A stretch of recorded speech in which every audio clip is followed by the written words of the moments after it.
What's up, everybody? We're doing it again today. I think we're going to work on some marketing landing page stuff today.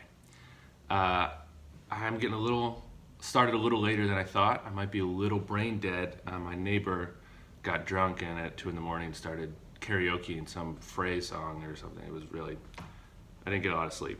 But I think I'll be able to get some good progress anyway. That's how it goes. You're not always at your best.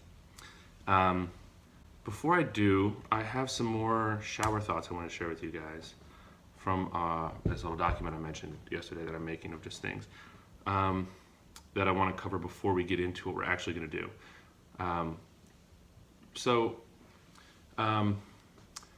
Let's just go through a couple things. One, this YC Startups thing, there's this like YC Startup advice article I stumbled on at some point. Yep, that's it. Y Combinator is a startup accelerator. It's common for startups to want to get into this. I've known a few people who have gone through Y Combinator, and the first company I worked for, I joined while they were in Y Combinator. And I think it's a great group for a number of reasons. And I kind of want to just go through this article and see how I'm doing according to each of these items. Do they have items? Yeah. And then I have some other things I want to do before we dive into it. Let's see. Basically, I just want to do this to make sure I'm not making any huge mistakes. First thing is to launch a product right away.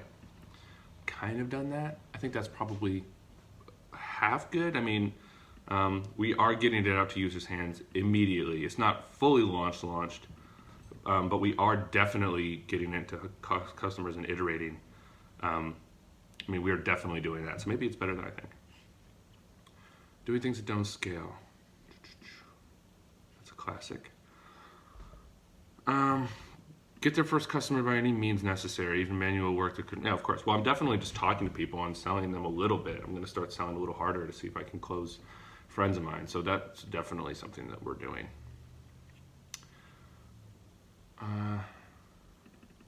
Yeah, we're definitely looking for the focus things that can work. Out of 90-10, I could be considering what else we could be doing for that. But there's a lot, we could be building a virtual whiteboard and we're not, for example.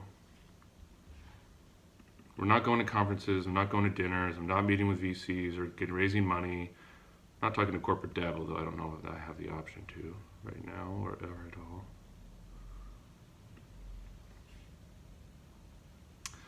When it comes to customers, most founders don't realize that they can get to choose customers. I think I'm still figuring out who my customers that I want to choose will be. It'll depend on what the fit for this is. And we're going to, basically what I mean by that is, it'll depend on how well this tool performs in different environments. I want to make sure that I'm targeting the exact right kind of person. Definitely companies. I mean, we've already chosen to do B2B. We've chosen customers who care about their people who work for them and are great leaders, hopefully, and who want to lead better. So I think a lot of the marketing stuff we do today is really going to influence that and make that more clear. We're going to talk about marketing copy today, and I'll talk about why I want to do that in a second. Growth. Grow at all costs. If you've not made something your customers want, it makes little sense to grow. I think what they mean is hiring in this case. And certainly unit economics is a big deal here. You don't want to perform bad unit economics. We don't have any cost to create what we're building, which is good. And we're certainly not hiring, so that's a good score.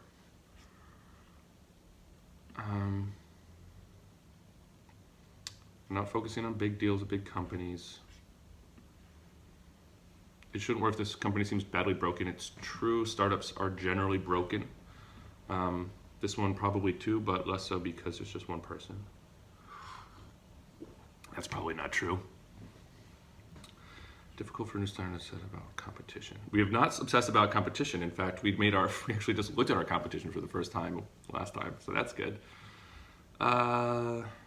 Raise money as quickly as possible, get back to work. I'm supporting this effort by working on days that I'm not working on Shuffleboard, I'm working on my consultancy. So I'm actually not raising any money at all. Okay, that was good. We're doing pretty well there. I would say, according to YC, we're doing generally good, if not a different style from how they normally see companies, in that there's a single founder and we're obviously broadcasting it live. Okay, here's another one I want to run by you guys. Peter Levels, $1 million. $1 million. And there's also one, DHH Talk, I guess. Let's see if I can recognize it. So these are people who are talking about how to make $1 million. I think this is the one I'm thinking of, from David Heinemeier Hansen, who is the founder of Ruby on Rails and essentially leads Basecamp with Jason Fried. Those guys, and they write the Signal versus Noise blog. They're pretty popular and they're dope. They talk about how that building $1 billion business is very unlikely, but $1 million business isn't that bad. In fact, if you look at $1 million here, for this guy Peter Levels, who's done the live coding, is really cool, I think, and take $5 million in VC money, spend $4 million. These are different ways you can make $1 million. You can sell a $5,000 thing to 200 people. That's $1 million bucks. You can sell a $10 thing to 100,000 people. Basically, it's just showing that, these numbers, although 100,000 people is a lot of people, these other numbers aren't insane, 1,000, 5,000. And, these prices aren't insane either.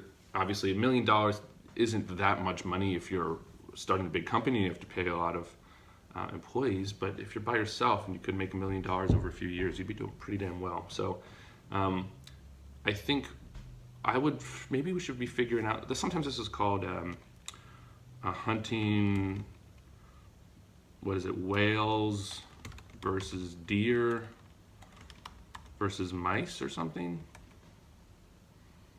Yeah, here's another one. Same idea.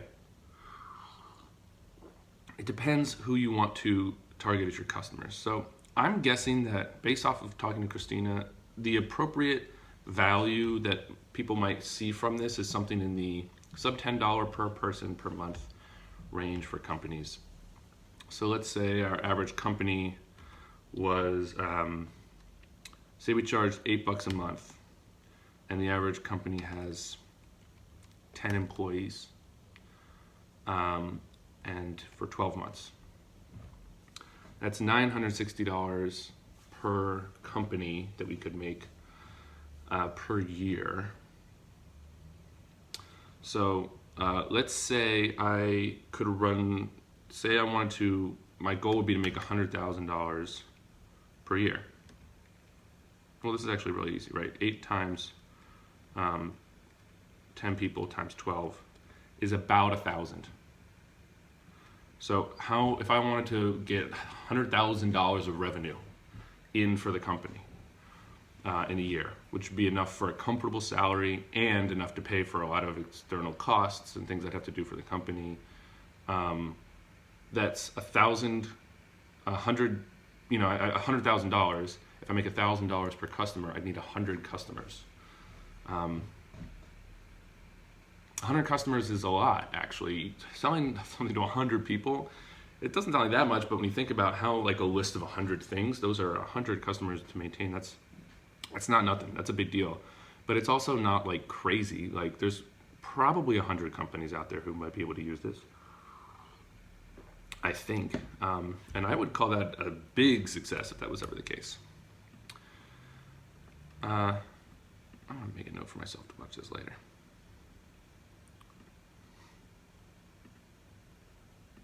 All right, that's done.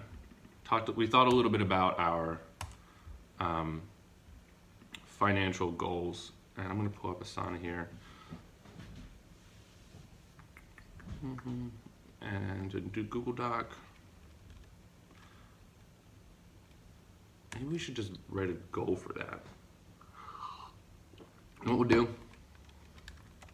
let's plan out something like a revenue model.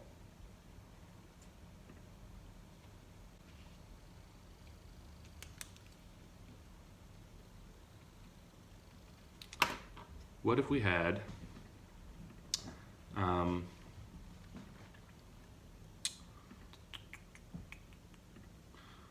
let's see, customers. 1. What if we had I'm just going to play with this idea real quick, just for fun. What if we had monthly growth of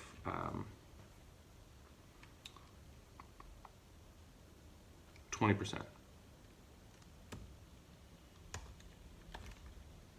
So then this number would be this times 1 plus this.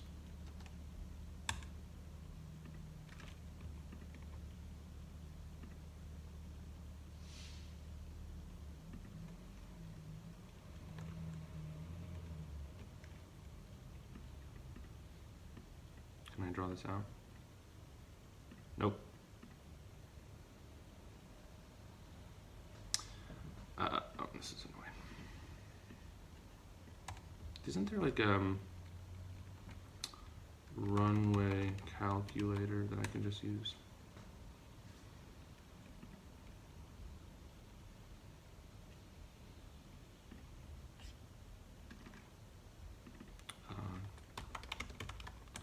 I feel like I'm pretty sure there have been some calculators that I can just use to like estimate how growth might need to work, so I understand.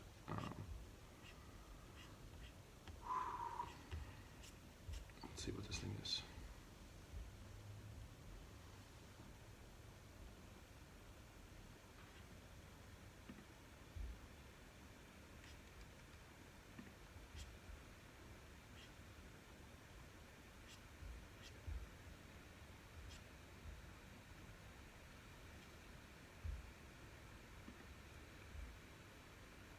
Oh, this is it. Great.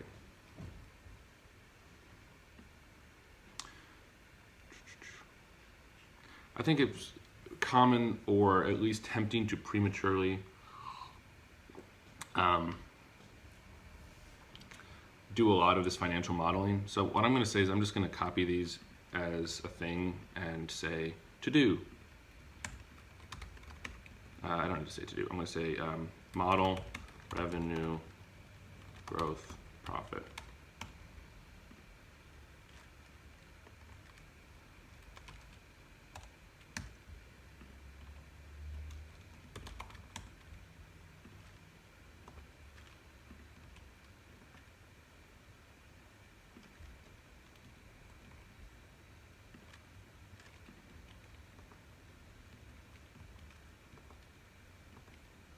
We don't need this.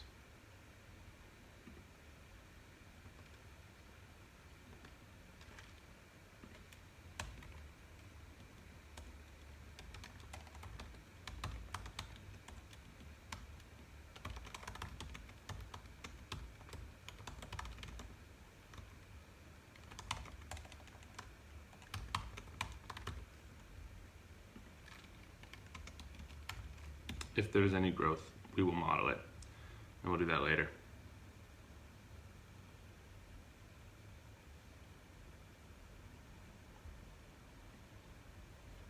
Okay. What's next on this list?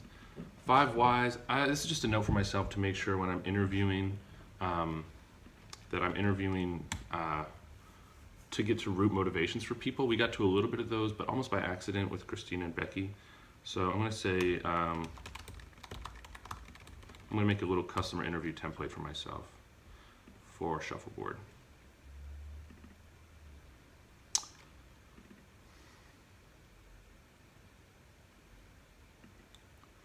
And what I know what I've asked them before is, how do you manage meetings, tools, methods? How do you manage remote work is a big question for people. And then remember, why? Just basically just keep asking why until it's annoying. Try to get to the root motivation underneath this. Like, what are we trying to do with this? What is the real meaning behind our work? And then we can help align our product and our marketing with that reason that they have. Okay. Good enough. Measured growth. Oh, we just talked about that. Want to do more calls and visits? I don't know, I have a note for that already. Start for designers, PM, startups on homepage. Oh, this is an interesting one. Maybe explore other ways to get, I won't do this one in a second, but this one was just explore other ways to get people, how might we get meeting links to people ASAP? And that could be sharing link, copying link, but also Slack messages, in email, browser notifications. There's lots of different methods we could use for that.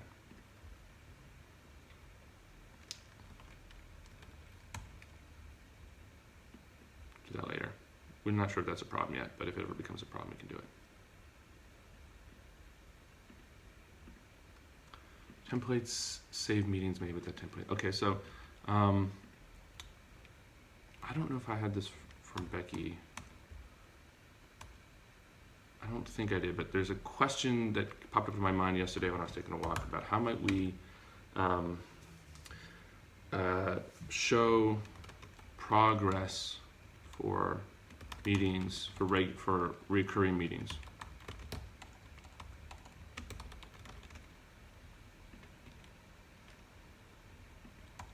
For example, templates, save meetings with that template into a group to track progress. Becky, interview, okay. Inspired by Becky. Cool, done. And the last one is start with designers, PM, startups on a homepage a la Loom instead of landing pages. All right. Oops. So let's put that up in here in our update homepage messaging stuff. I'll do that.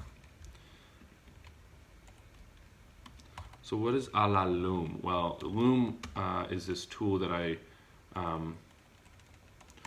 was looking at to potentially be recording these videos, and I noticed on their homepage, oh look, there's a test I did. Gotta log out. Got a nice homepage. It's kind of designery, kind of playfully, but also very clean, like not super dark and contrasty. Like I know there's this MailChimp vibe where they've been getting like super contrasty and sketchy. Oh, unless they're not, I think they changed it. Oh, there we go, that's what I'm talking about. They're back to some pictures. That's nice of them, I'm glad. Loom does this thing where it's somewhere on this page, I believe, they show different, oh, it's use cases, it's the original URL. It shows different ways that you could use Loom as a thing. So, for example, if you're in sales, here's what you could do. Here, if you're in design, here's what you could do. I think this is similar to what I'm doing, because Loom is, again, like a general purpose tool that could be used for a lot of different places. It's sort of like a horizontal tool, not a vertical. So we need to talk about the different verticals and how they might be relevant. So I'm going to do that for our homepage here. All right, Loom is a nice looking vibe. I think there's something, what I like about this site is that it's very clear, very easy to use. Actually, I wasn't thinking about using this as a visual inspiration, but I think there's something nice about it that we could use potentially when we're working on our visual design, which we may want to do today. Specifically, I was actually thinking about this pattern that I've seen a lot of, just these big, chunky headlines and copy big illustrations and let people do a little bit more scrolling. No big heavy grays, really light background, gives it a little bit of depth and dimension, but the dominant visual elements are really popping out here. So I think it's a nice site. Next, I want to put together potentially a better marketing site, and I want to talk a little bit about why I'm doing that, and share some thoughts I have on how I'm going to do that today. Hopefully my brain will turn on a little bit more, and I'm going to maybe caffeinate myself a little bit more, and then we will get into it. But I'm going to take a quick break first. All right, y'all, we're back. So what do I want to do today? I want to do this. Update homepage messaging. Why do I want to do update homepage messaging? Well, it's convenient. First of all, we just talked to users. We did some usability tests. We mostly talked about the homepage and the messaging. I have a little bit of that in my brain, and I kind of want to get it transferred to something while we're talking about it. But I also want to make sure that we are able to reach people when it's time to reach them. Like, the first step you have in an experience is deciding whether or not a product is useful for you or not. We've done a lot of work in the past early 30 days just trying to ship an early beta product, and we did. But when people come to that, they're not going to start with the product and then go back to the messaging and see if that works for them. They're going to start with the homepage messaging and then go to the product. So if that homepage messaging isn't on point, it doesn't matter how good our product is. I kind of have this, I think about it a little bit like maybe an engineer might think about blockers or prerequisites, or instead of there's sometimes you got to like go top down and figure out like all the different things that you have to do, but sometimes there's like a bottom up approach where it's just like get the thing that's preventing people from using and loving your thing out of the way first. If the thing that's preventing them from using it and loving it is that they don't understand what it is and it doesn't seem interesting to them, then that's the biggest problem you have, because they're never even going to get to the thing if that's the case. So I think it's useful to do this. I think, even if we build the best landing page ever and people love it and the product doesn't quite live up to that yet, then that's still a good sign that we can continue this project and work on the product because we've got a landing page that we know is really validating our customers' needs. If, on the other hand, we build a product that is complete, but we never figure out how to sell it, or it turns out that nobody ever wants to buy it, then we have no path forward. Then we're really screwed. We have to start from scratch. The messaging and the marketing kind of comes first in a way. We haven't done it completely first here, but you can't just decide to build an awesome thing, quote awesome, and then realize way too late, well, people don't want it, we can't talk about it. Like, that doesn't fly. You gotta be able to do all these things together, especially in a startup. You gotta be able to make sure that you can, there's a really good diagram that people talk about sometimes. Feasibility, viability, and desirability. Feasibility is sort of like financial feasibility or technical feasibility. Can we build this thing? I think it's probably true that we can build a tool, and we have in many ways built a tool that will facilitate much better meetings. That's feasibility. Viability and desirability are a different question. Viability means, will people buy it, essentially? Is it viable in a market? And desirability means, do people want it? And I think we have hints that it could be viable and desirable, but we don't know those yet. I think we know more about our feasibility than we do about our viability and our desirability of this product. So this marketing page, if we do it right, could show that we have a desirable thing, and it could prove out potentially that people are willing to exchange value for it, which is businessy speak for pay money. And if that's the case, then we have a financially viable thing, and then we can go back to the feasibility of building the thing. But I could be wrong about this. I could be wrong. I think maybe a better approach would be to just focus on the product, do a bunch of these, have more tests with people, even knowing that the thing we have right now isn't working, and just get in there and test it. But my spider sense is telling me we need to spend a little bit more time on marketing. We haven't spent much time on it yet. So,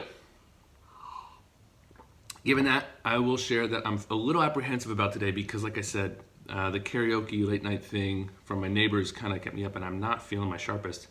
And this kind of work, writing and visual design of a marketing site and messaging, it's kind of the work you want to go into with the full brain. Frankly, I think programming isn't even that much for me. Like, if I'm a little dim, I can do okay at rote programming tasks, but this stuff is like really requires 100% of my brain power and usually a good night's sleep. So I'm going to dive in. I hope that it goes well. If it doesn't, we have our backups of the other things that are most important. We have some editing, video editing that I know I need to get done. We have some features we can build for sure. Oh, and when I was on my break, I saw my phone. I got an email from Christina, who sent me a video. This was impromptu, but I recorded the I'm teaching 2 new staff members how to prioritize ideas using a quadrant analysis. Awesome. 18 minutes of me making mistakes. Awesome. Okay. I'm gonna say awesome, thank you.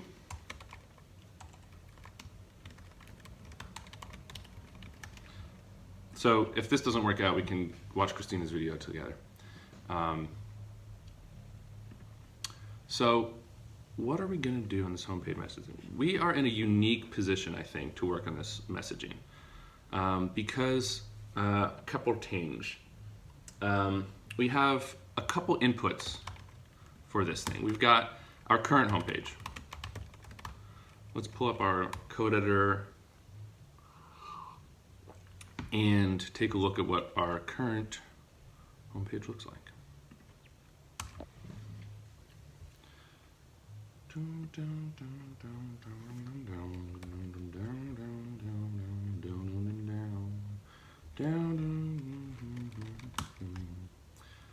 Let's spin it up.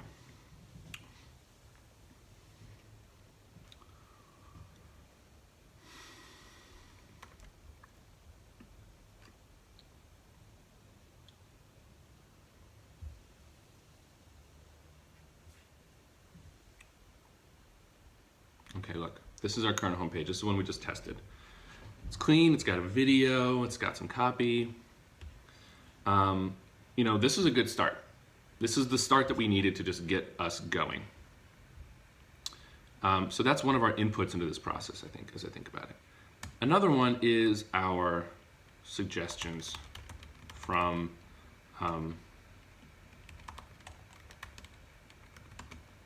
Becky. And we also had suggestions from Jonah and Jason. Those have sort of been incorporated into the page, so I'll note them too. Those are our other tests that we ran with users. Let's get those up.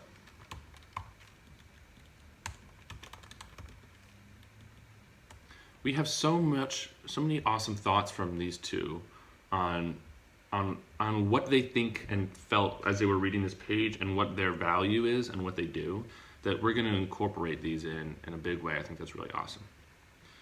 There's another tool we have, which is our brand sketch.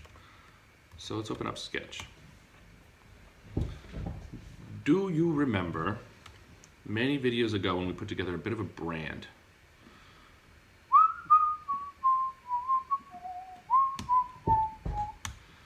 Ah, yes.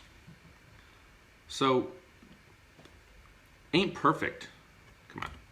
But we have this sense of a brand here, of something that's like, there's something to it. There's something to this. We have a bunch of colors, we have inspiration, we have images, we have a look and feel. There's something black stroke and yellow streak and orangey, pinky, salmony, you know, with the gray maybe, something happening here that is exciting and I think really cool. And so this is an input to us merging these all together.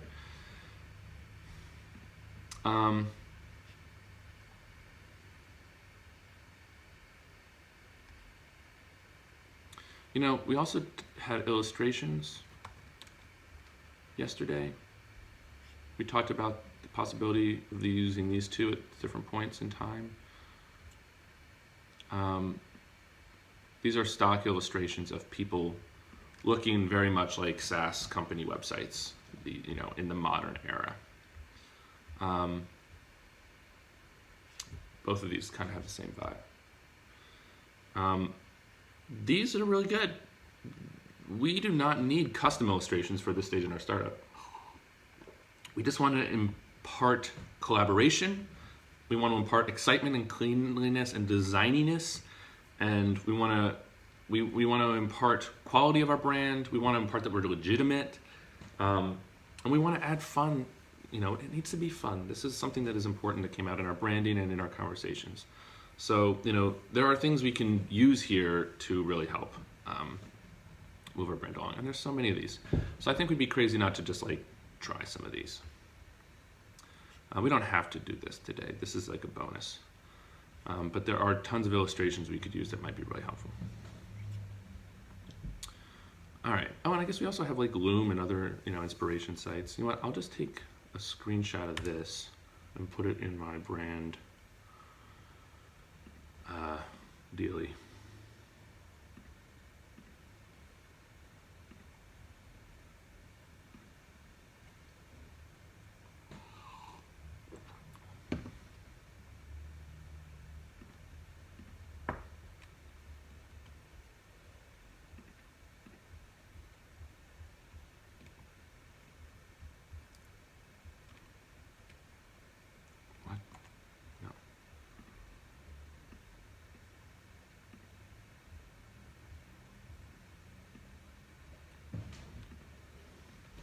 Okay, great.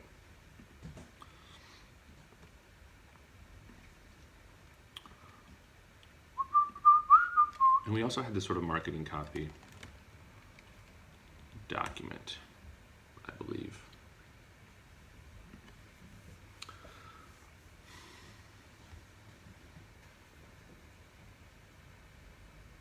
So I'm trying to decide if I want to do a document here where I write the copy, or if I want to do it in Sketch.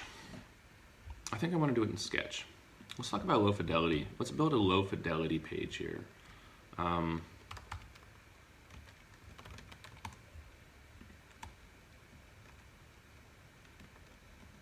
I rename this? Let's call it mood board.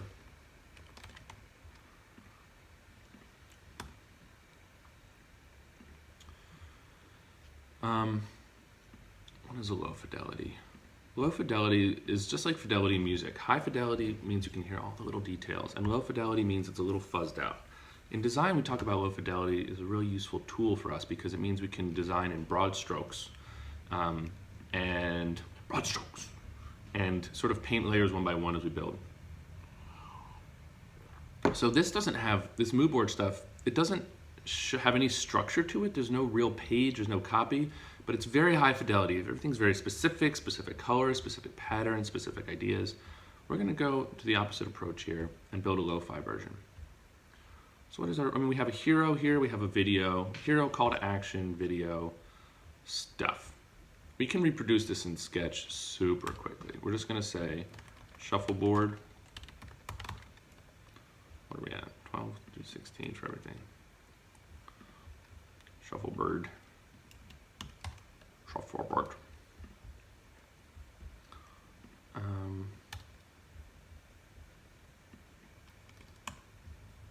Let's just do this way.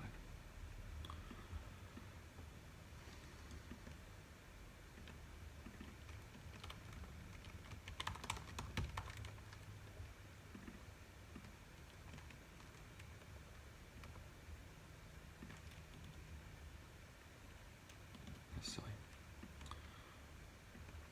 Okay, so we're gonna have probably some hero here. This is sort of the standard thing to do. Well, maybe not that big. And some copy explaining it. Like this is, this is our chance to say the thing about our site that we really need to say.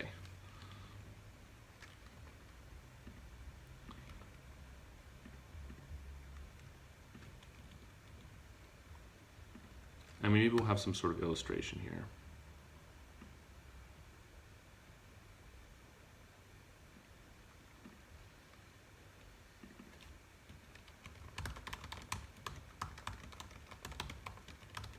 Guys, we are not reinventing the website, as you can see here.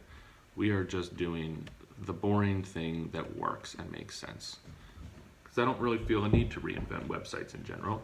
That's not really what I'm interested in. This is a total waste of time, but line height should be smaller for things like this.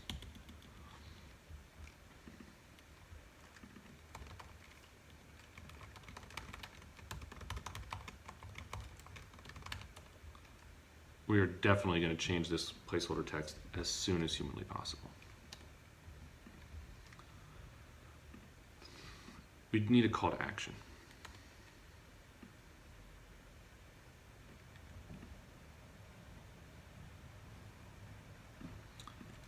So we'll just use this button placeholder. Now, I think what I want to do is have an explainer video pretty much front and center. Oops. So I'm going to just do that, I think. Because I think these videos are actually pretty useful.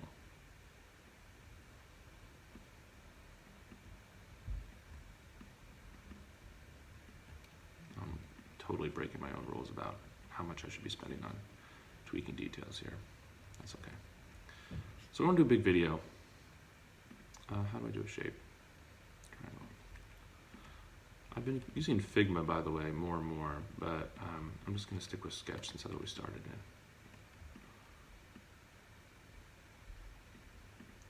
in. Okay, maybe big video. And then, this is so, it's not silly, but I think what we have here in our current ones is sort of like side-by-side thing where you kind of go back and forth and there's a lot happening. We just put in some very placeholder images. We want to expand our imagery and also make this a little easier to read so you're not going like zip, zip, zip, zip, zip, zip, zip, zip, zip, zip, zip, zip, zip, zip, right? So we're just going to do the simple dumb thing. I think that's what Loom had too. Oh, look, by the way, same thing everywhere. Same thing, illustration, thing, button. Like we're not reinventing anything. Look, same thing. Thing, button, illustration, and then it just says stuff. This is a little bit fancier than we're gonna do right now, but the essential thing here is that there's like a headline and some stuff about it that says what it's like. And then there's like a little footer.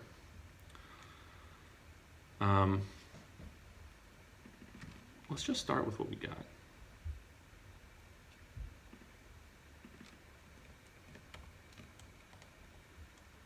We know we don't like this.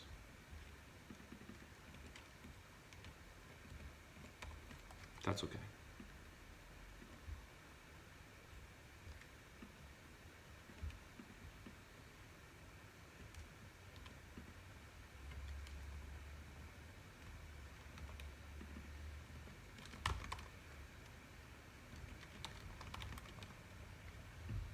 Don't like that copy.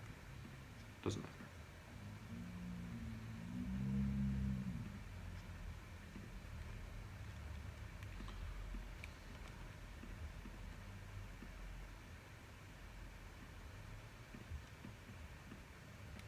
What am I doing? Waste of time. Okay. So what else do we have?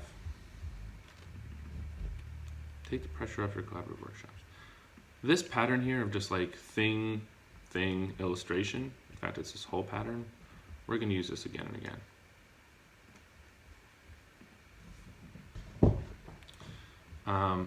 We might make this a little smaller since it's not the headline anymore.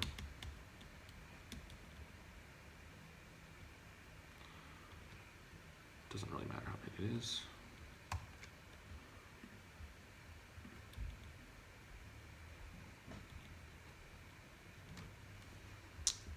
Again, does not matter. We're not going to have a CTA everywhere.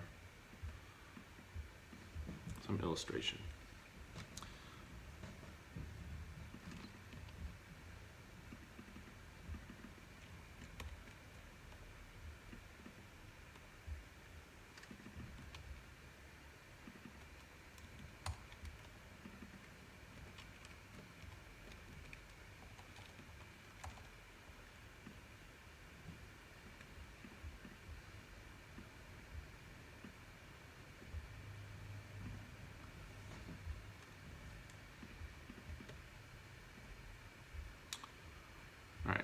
Bunch more of these.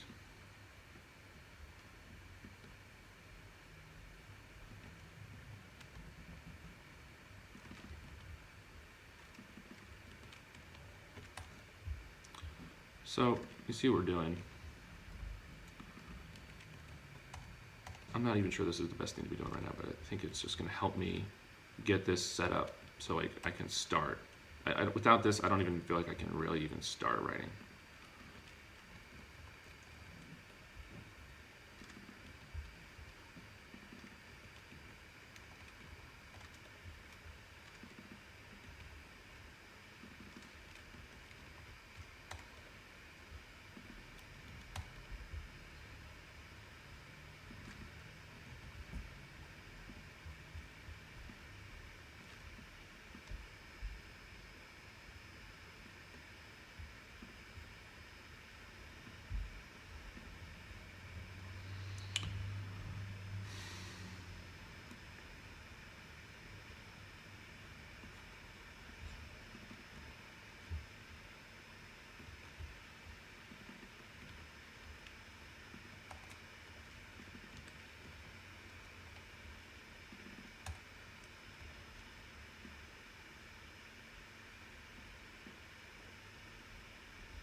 Okay, guys, this is what we've got.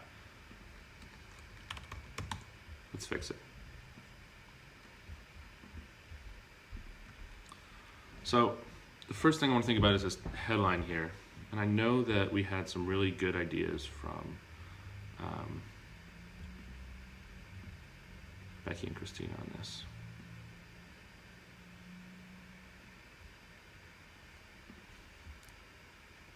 What did she say?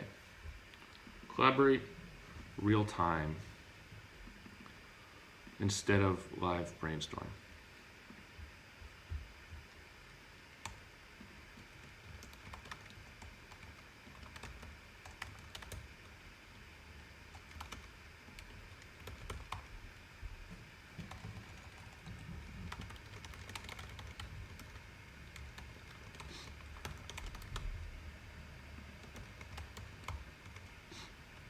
So we're just going to make some notes on copy.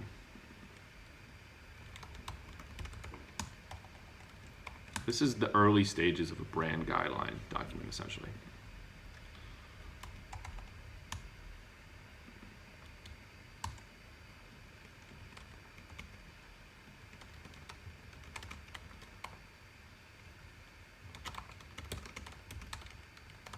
I don't know if these are actually true, but we're going to go with it as assumptions.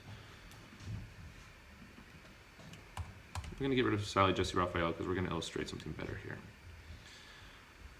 Okay. So, let's see.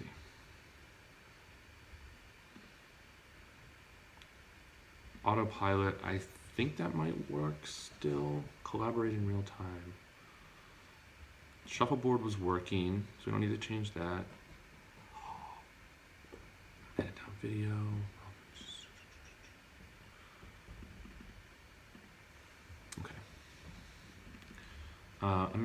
Amazing. It's a little weak.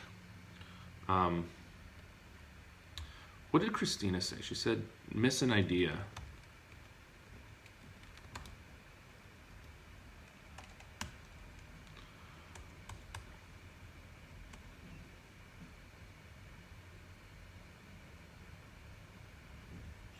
Great leaders bring out great meetings, bring out the best of their teams. Oh, that's something great. That's great, amazing, great. It's true, there's something to that. I think.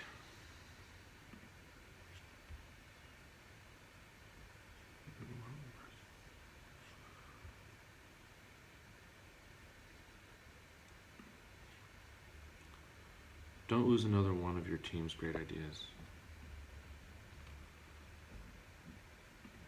Let's try it this way. Let's do that one.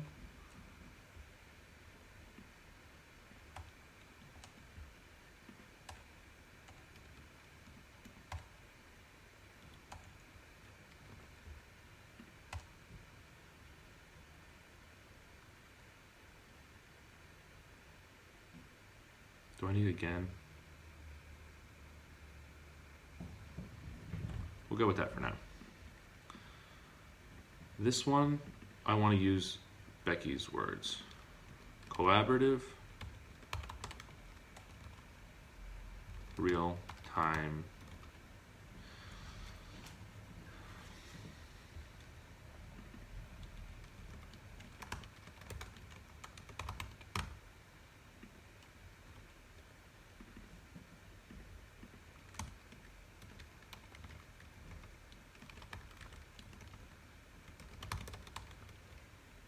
I don't know about meetings.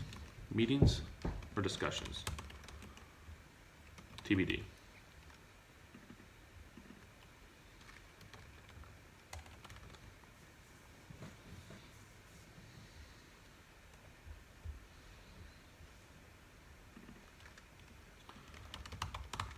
You know, the pain point that kept coming up is the whole Sharpie thing. Shuffleboard replaces your markers and sticky notes to make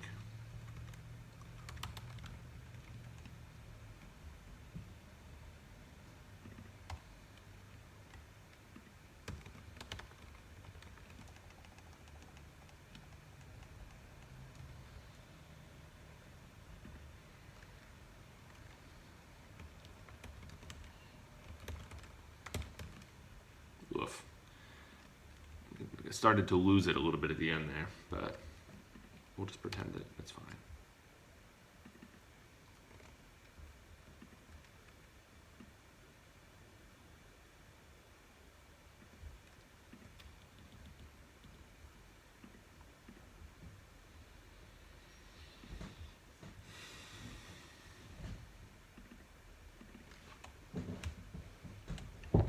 I don't want to spend too much time on each of these sections because I think sometimes just great copies can be written quickly sometimes, if that makes sense. I don't know why. Okay, we got to say here, this is 30-second.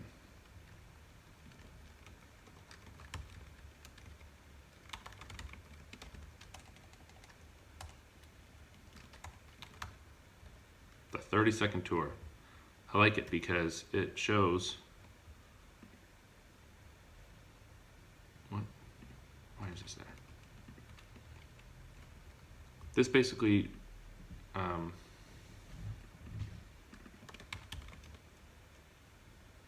this is like showing that we're respecting their time and getting them to the meat of the thing right away.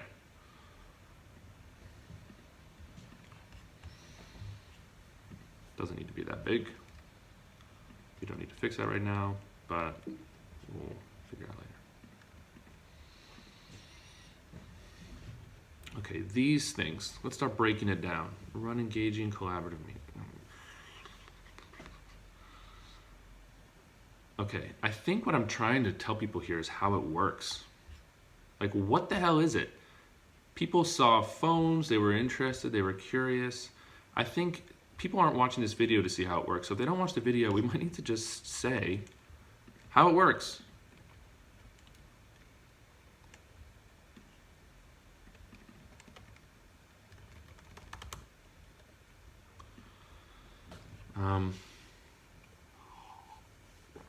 And then really these are benefits, but I don't know if I'll call them benefits. But these are like the points that are salient and hitting home for people. This is not a salient point that's hitting home for people. Capture feedback with simple guided prompts. So this is all about how it works. What was my original one here? Yeah, that's boring. Autopilot. Maybe we should say something about here. I like the idea of autopilot. It just does it. Okay, so this is like no longer a thing. Okay, the best part of paper and markers without the hassle.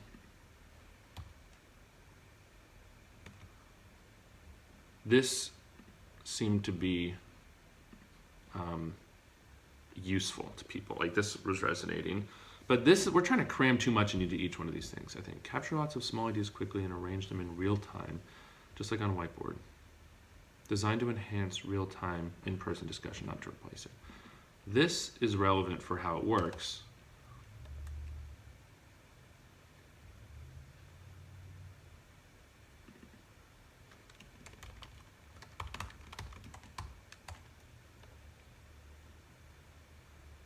In person is a no-go because it's confusing the remote thing. We're going to talk about remote in a minute.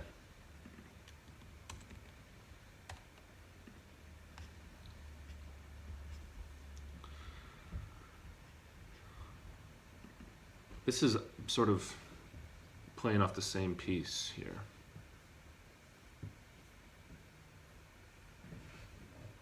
Didn't Becky say that those two don't fit each other?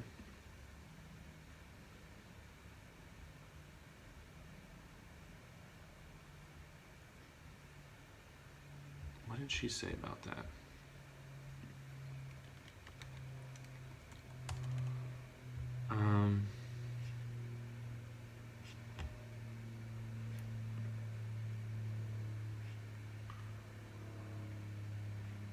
The pressure thing. Run engaging and capture feedback. Oh, we already got rid of that.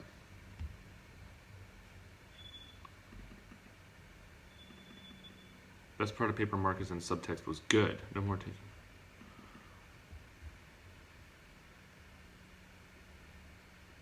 Oh, maybe that is important.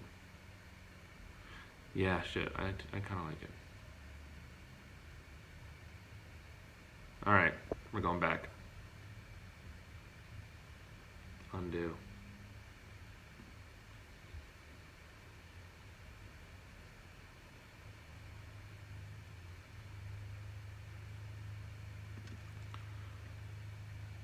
Okay, so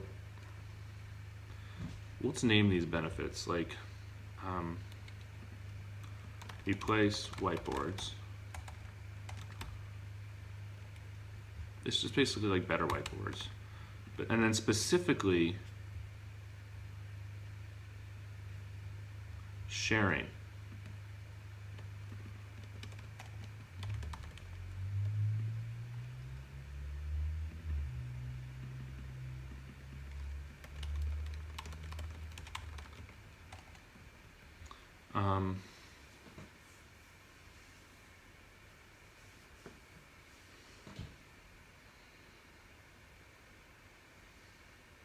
How do we say this?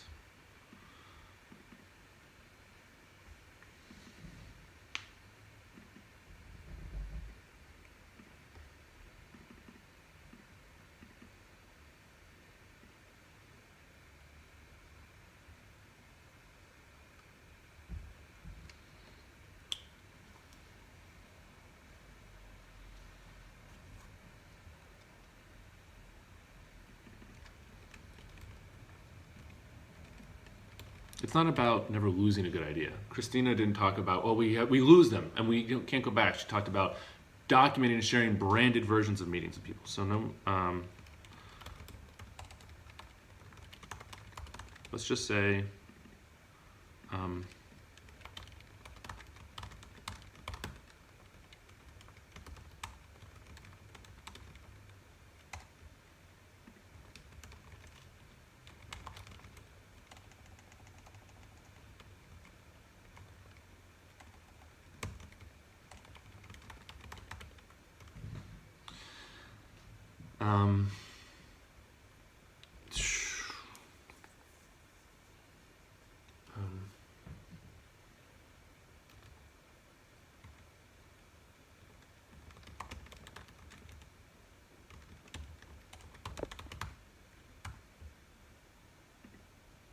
I like the idea of hard work, meaning you don't have to do it anymore. Okay, that's good. Unengaging corporate meetings, we did that. I read that already. All right, I know there's a remote thing to talk about here.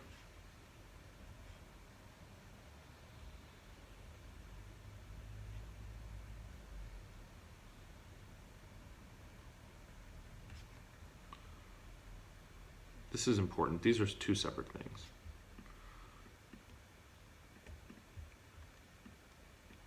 This alignment is all jacked, but that's fine.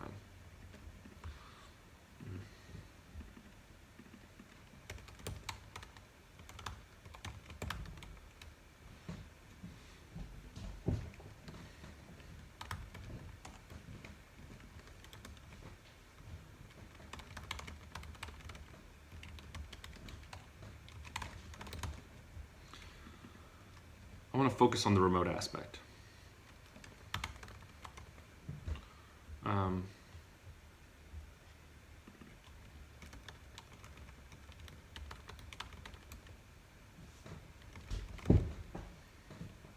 Cyberspace? How old am I? Old, apparently.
This is really important. It came up a few times. Okay, so we've got remote.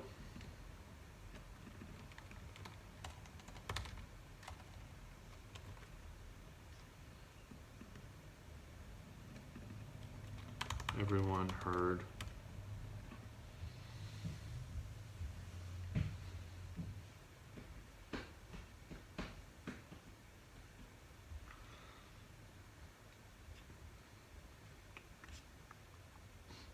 All right, might as well do this. Guess what this is going to be? Part of footer.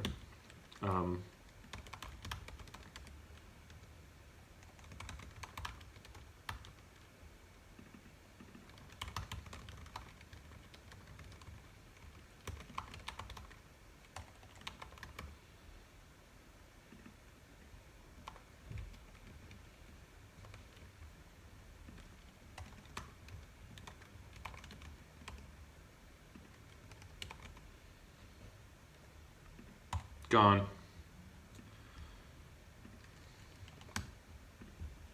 That's all we need. Gown.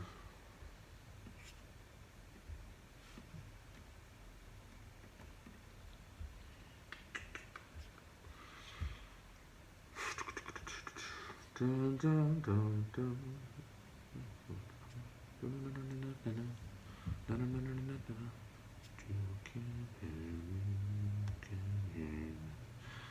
Da, da, da.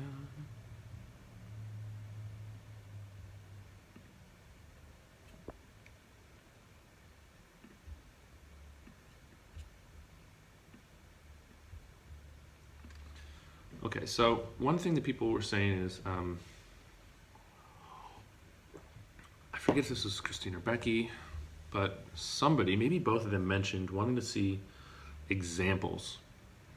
Like, how does this work for teams? Or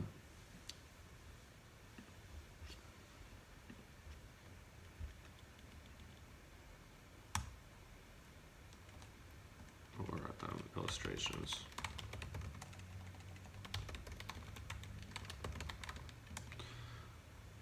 Start with, right, this whole use cases thing.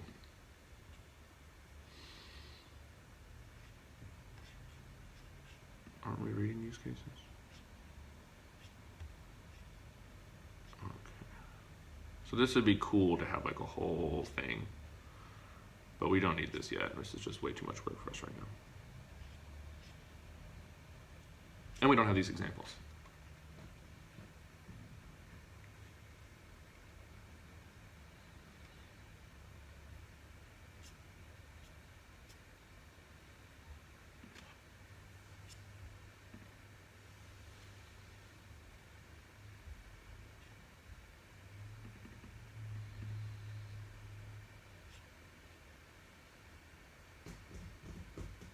Ooh, I'm curious about this. Roadmap. That's cool.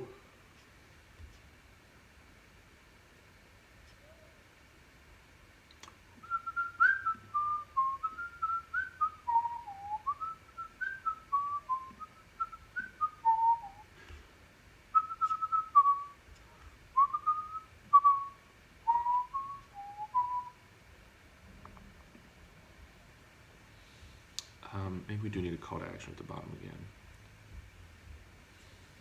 How does it work? Let's talk about this. Kind of a similar format here.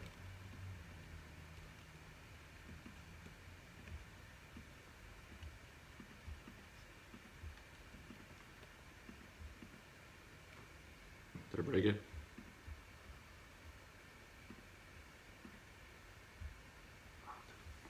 Come on, sketch.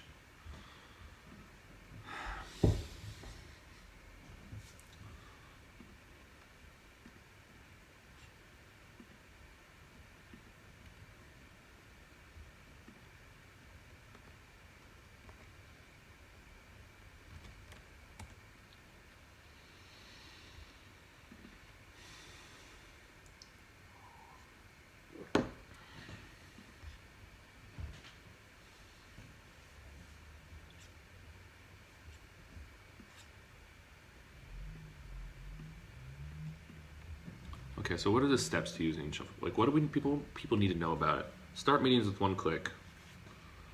Start a meeting with a click. Oh my God.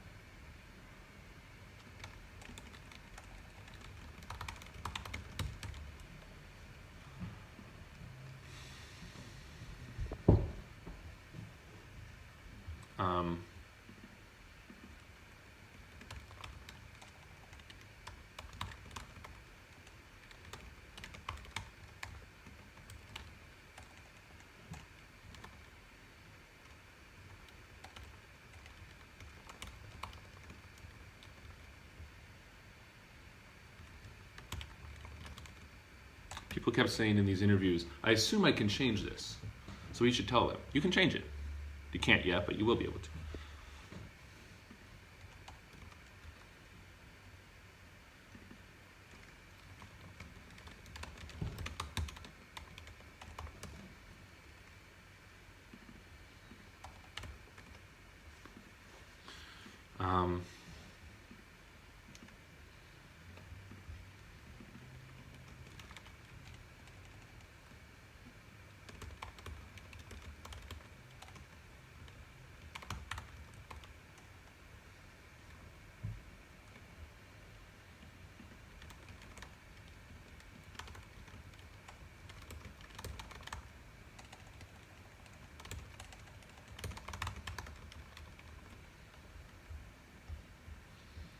So what do we want to say about joining?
I think the next two steps are this.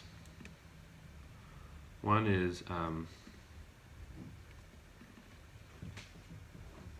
something about shuffling, the rearranging. Organize.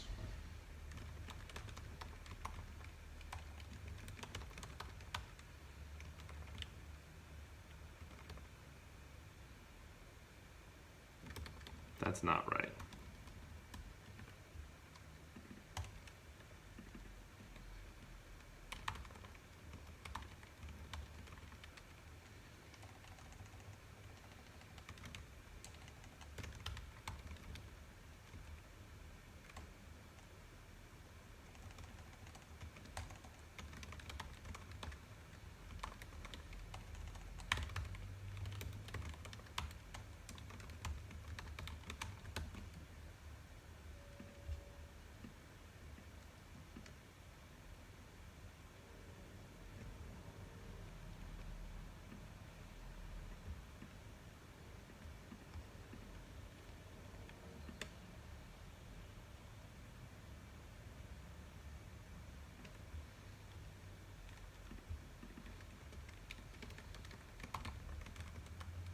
Sure, you're a genius. This is maybe part of the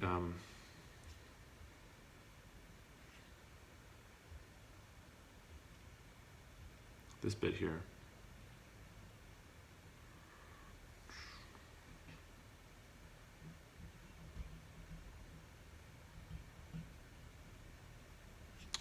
I do think I'm going to try moving one of these up here because I think I want to try is this.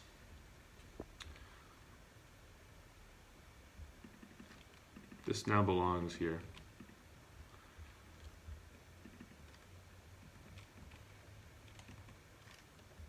That's that.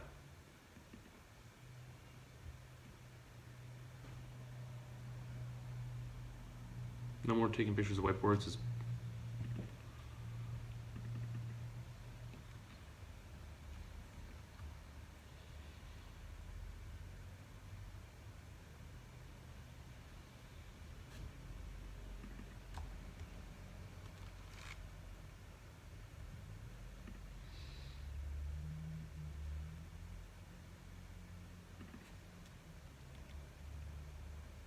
Are these two things?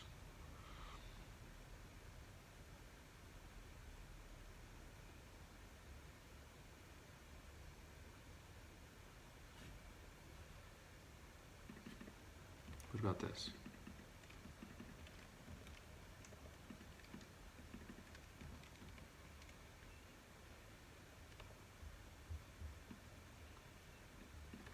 But this is becoming, sharing is up there. This is shuffle, as in shuffleboard. This is how do people join? What do people do?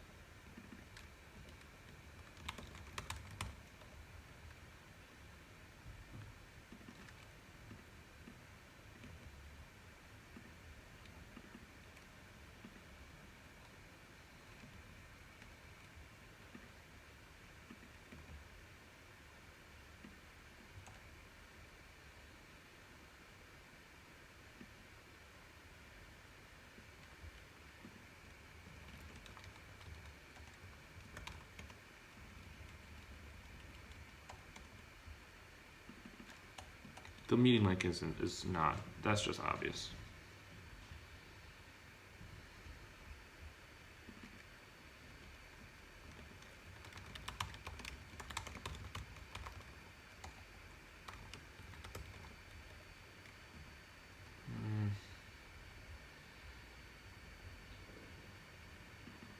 This needs work.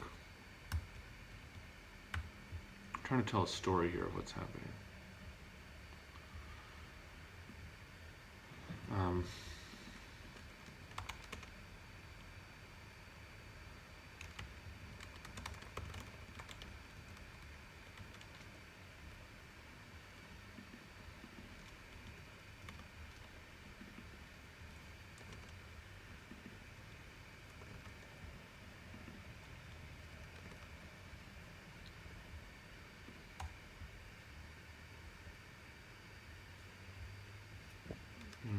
This confidence thing is a benefit.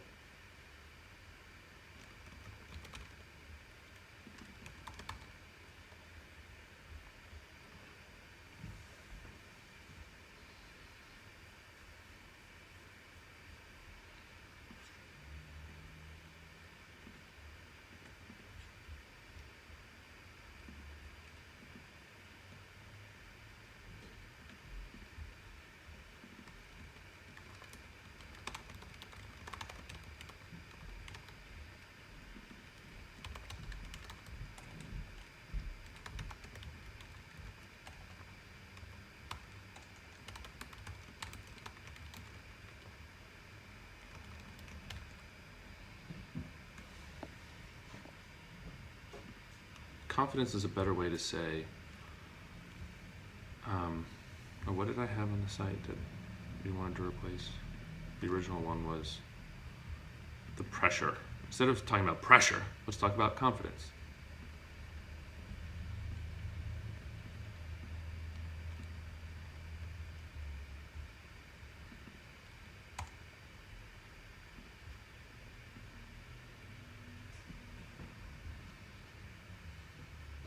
instead of benefits, let's say something about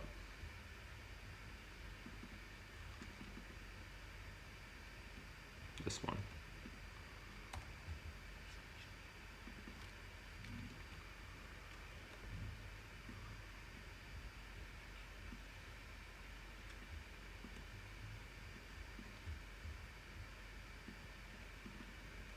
Not leaders. That's a little bit on the nose. Let's say great meetings.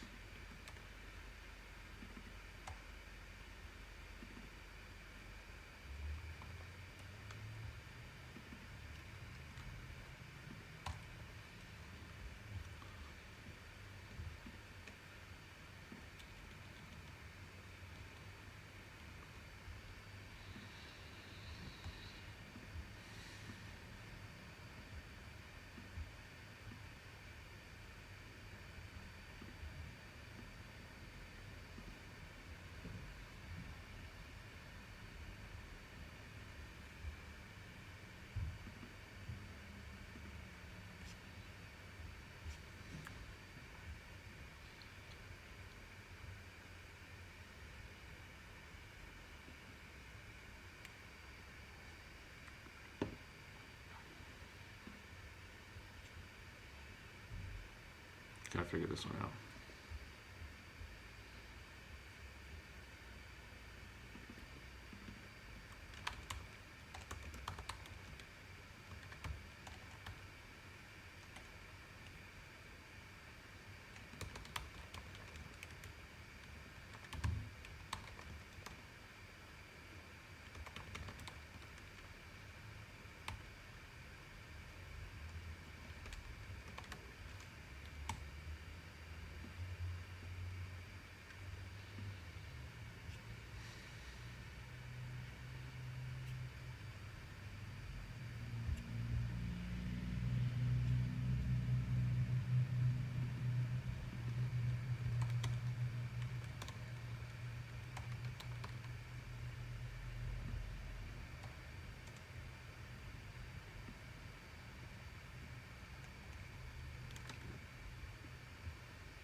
So what's notable about this, I think, is that this web page wireframe as a wireframe is wholly unoriginal. There's nothing groundbreaking about this whatsoever. It's not even really that different from what we already had. What is interesting about it is that we're trying to nail the copy and the messaging of what we're doing to be super in line with the expectations and hopes and needs of the people we've been talking to. That's what I'm trying to do here. Not trying to design like a new layout thing or like some super cool colors, although we do have that right here.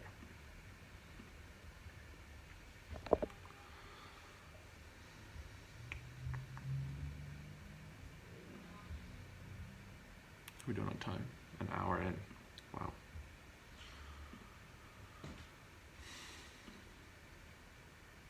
I'm just going to run through Becky and Christina's. I don't think we need this document.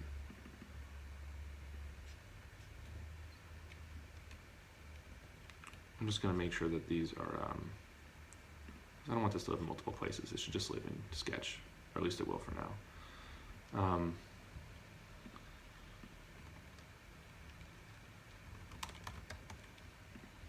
I'm going to run through the notes from Becky and Christina and see if I feel that I've addressed all their good feedback.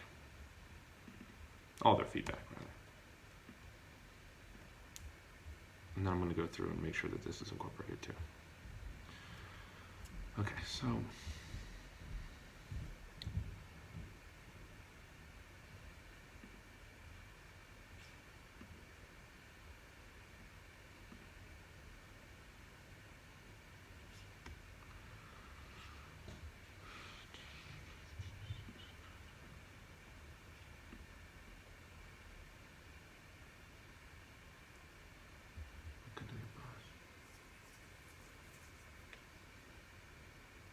let's just talk about that explicitly.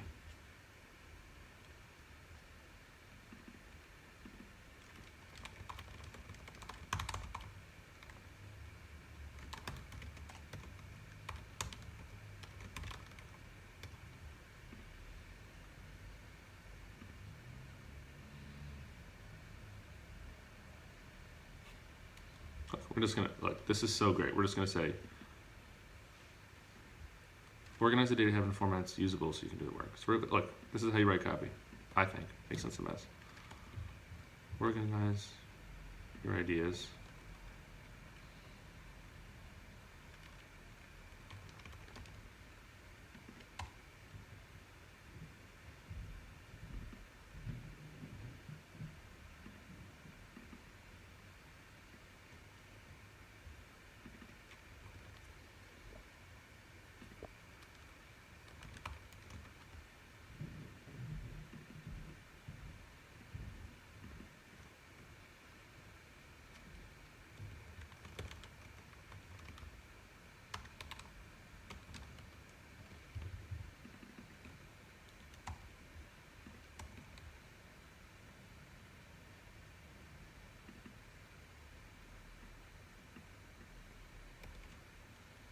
I'm not sure which one of these we need to use, but something like that.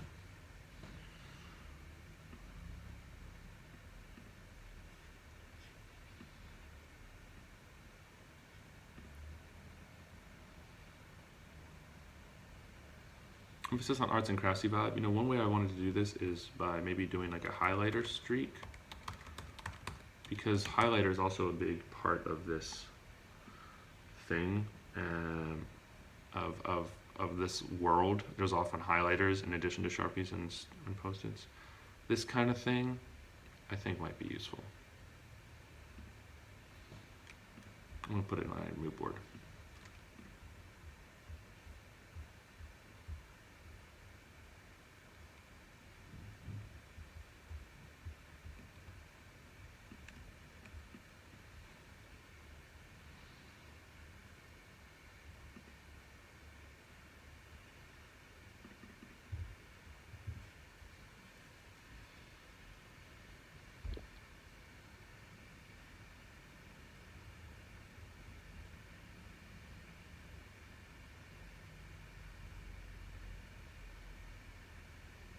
Man, that's a cool quote. Maybe we should just put that on our homepage.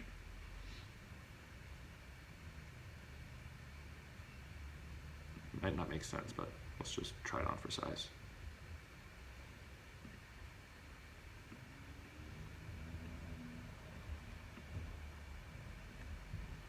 Stick that to the bottom so I can do this. Whoop. Oh, everything else is broken. Man, what happened? No, we do not want that. Do we just break everything by rearranging it? I don't know what's going on with Sketch.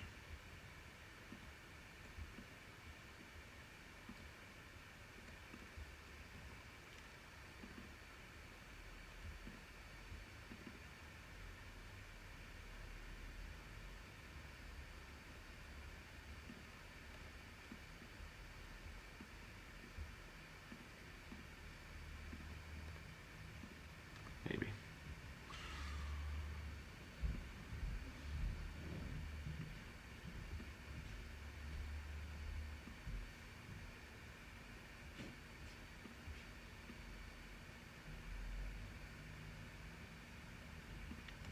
I think we haven't talked about fun yet, but I'm gonna maybe make that like my main call to action.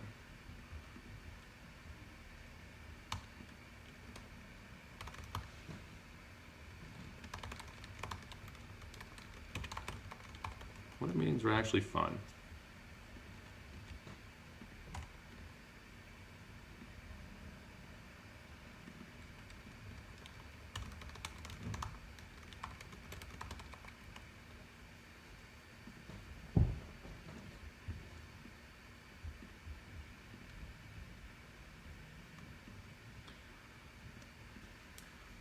I'm taking this what if phrasing from a roadside attraction I saw in Arizona this summer that said something to the effect of, what if aliens controlled the dinosaurs? And I liked that phrase, and so I'm going to use it here.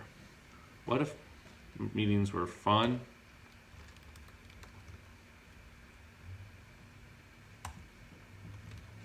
This is based off of Becky's thing. I'll show you in a second, but she mentioned something like this.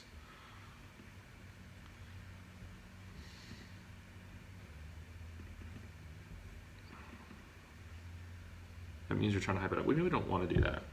We'll worry about it in a minute.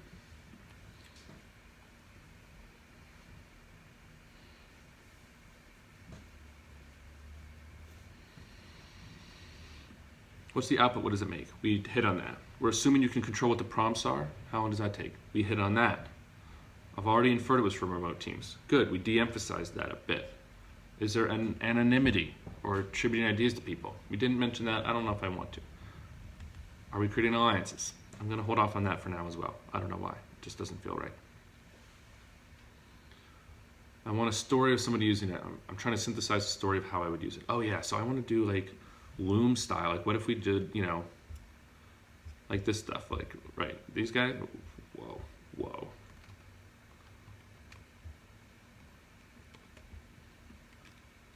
Don't you think this would look good?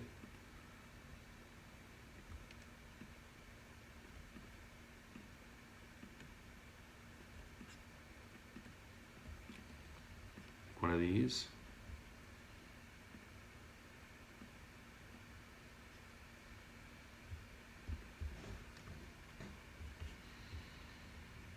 Maybe.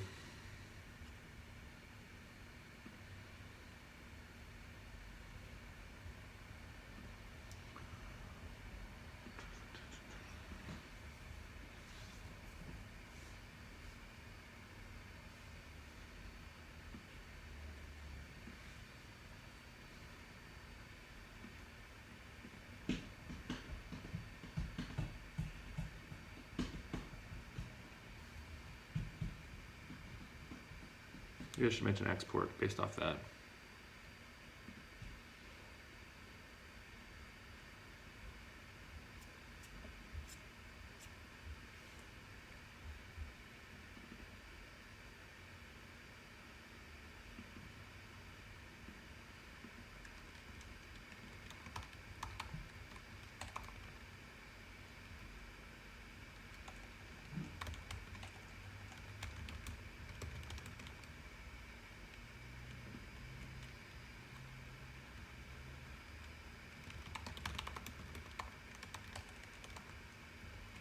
Bad copy.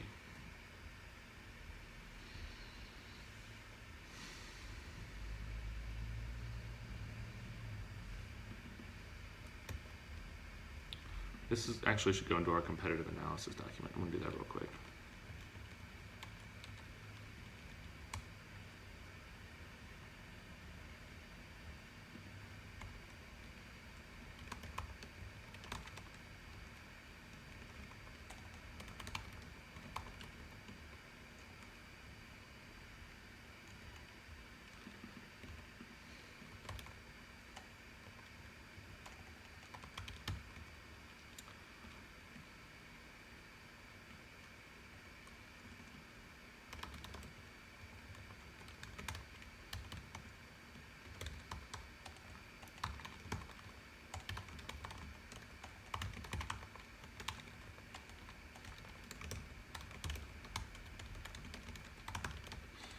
So there's a famous quote or something that says basically most startups are competing with spreadsheets. Probably true.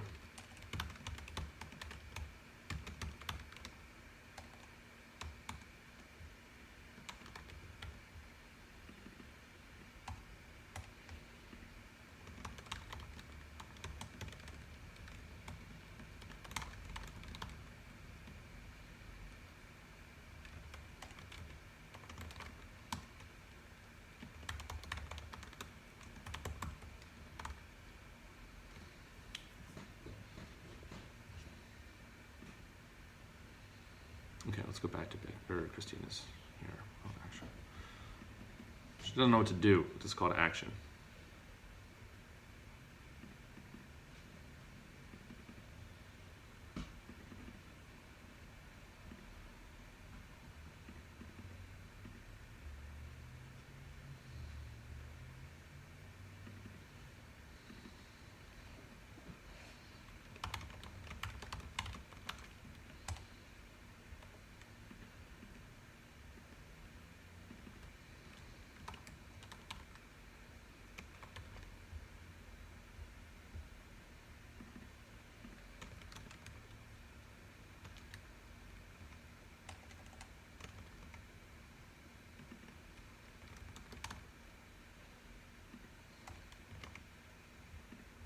How do you spell?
I want to talk about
maybe this isn't so bad.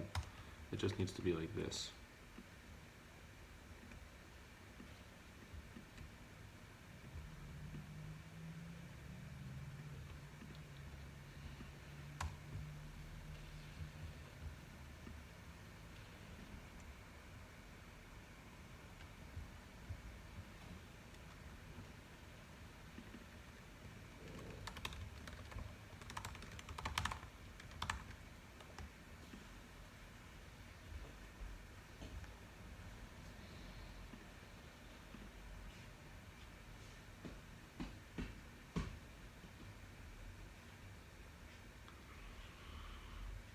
Okay, that's pretty good. What about Becky?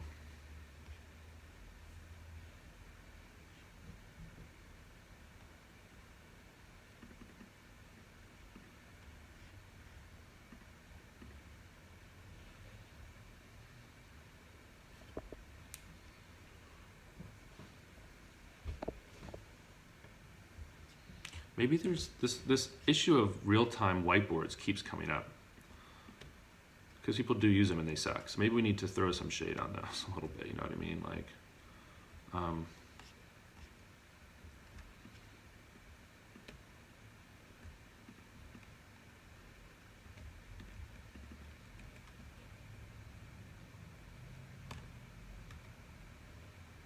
was going to say a gorilla could use it, but that's like insulting to gorillas.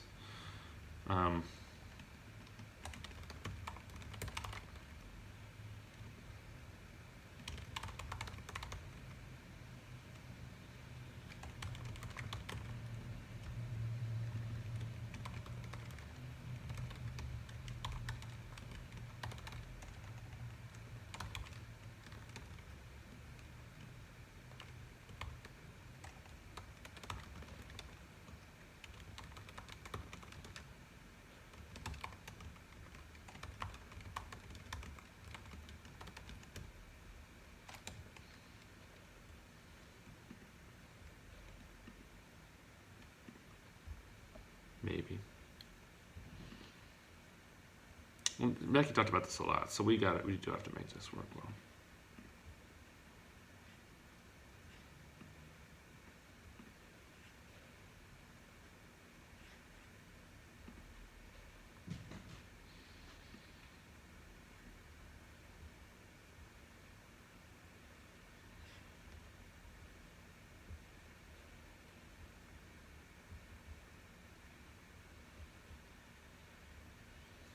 We already did the 30 seconds, but talked about this. Simple, easy, quick is more appealing. Do we have that here?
Maybe.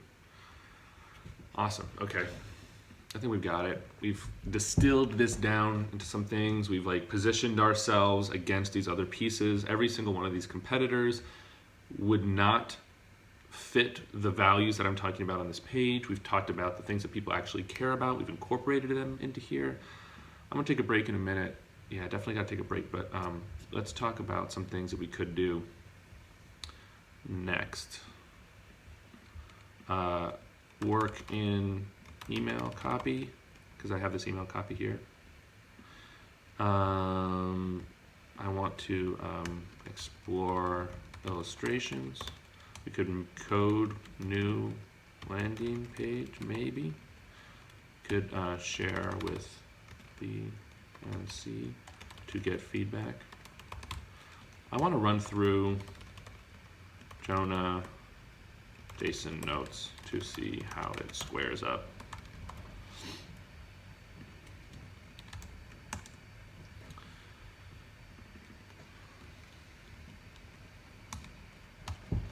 That's my rough order of things to do.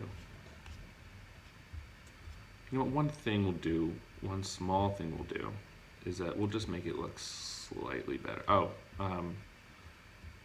show list roles.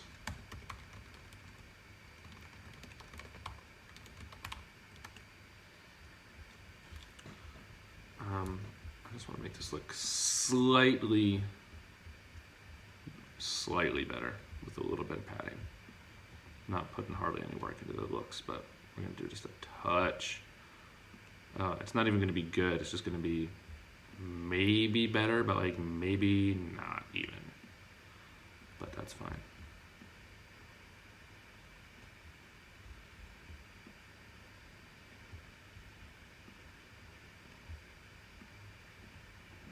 Yeah, maybe it was worse. Whatever.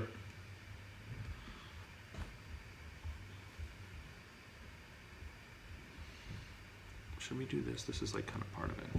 I'm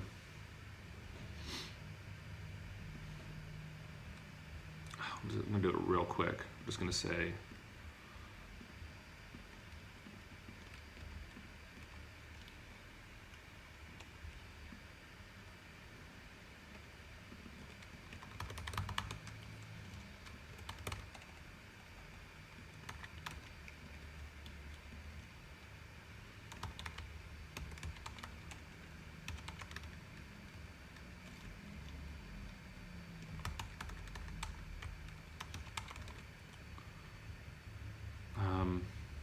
sales, not really. Design for sure.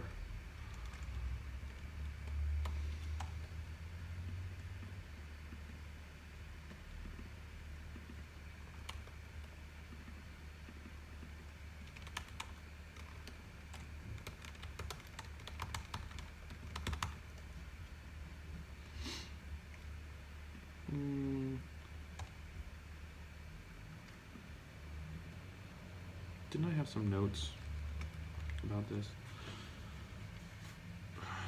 No, I got rid of them. Shit.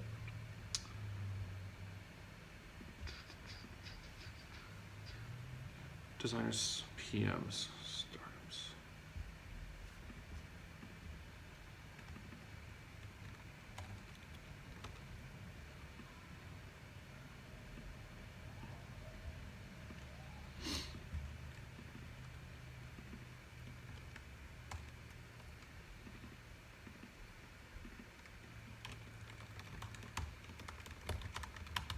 Lame. Whatever.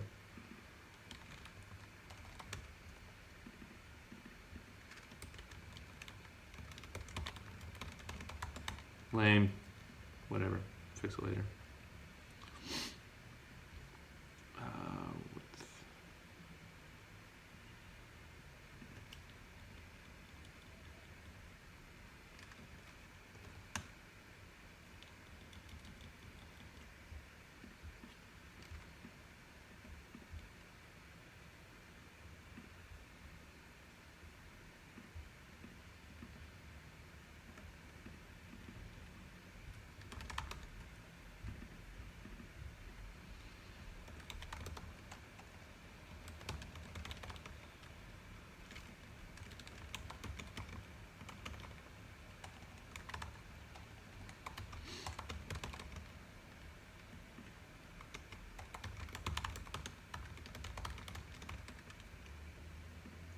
Maybe our initial thing is too focused on leaders like Christina. I think Becky would like this. I think Jason and Jonah would think this makes sense, but I'm not sure. All right, we're gonna roughly call this done. I don't particularly love it, but that's okay.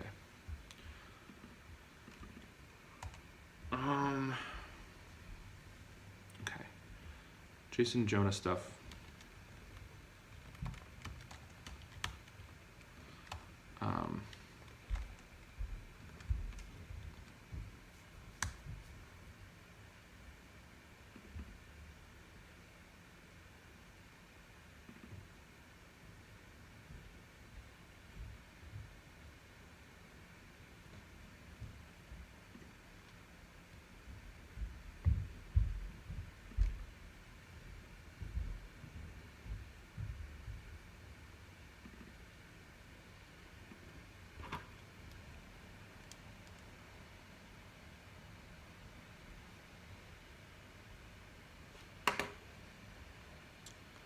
All right, we've got these up.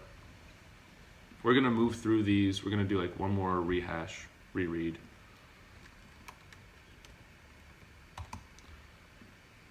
And then maybe send it out. And then we're gonna work on maybe a hi-fi version or something else if it comes out.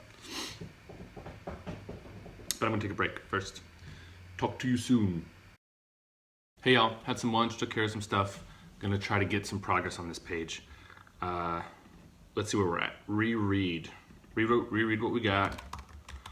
Work in email copy, run through John and Jason. Okay. Let's see what we got.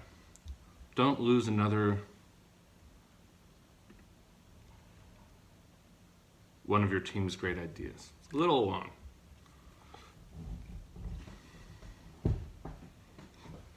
Shuffleboard replaces your markers and sticky notes. Replaces markers and sticky notes to make collaborative real-time meetings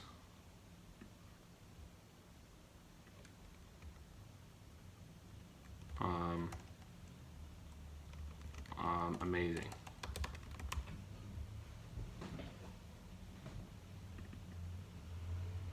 What does it do to them? A breeze, woof, whatever. 30-second tour.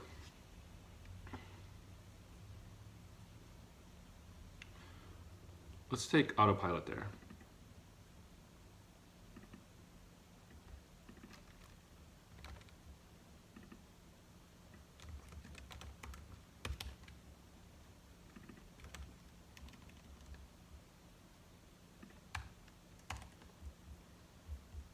This needs to be how it works, I think.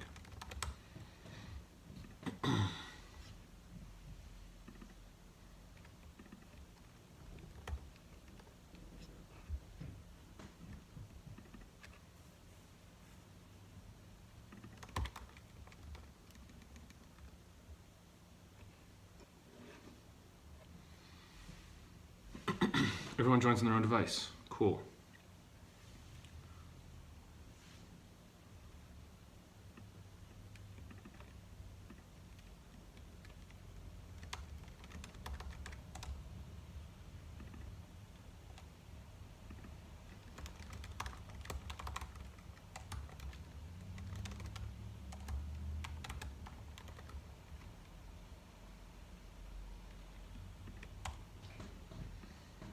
We're trying to condense a little bit.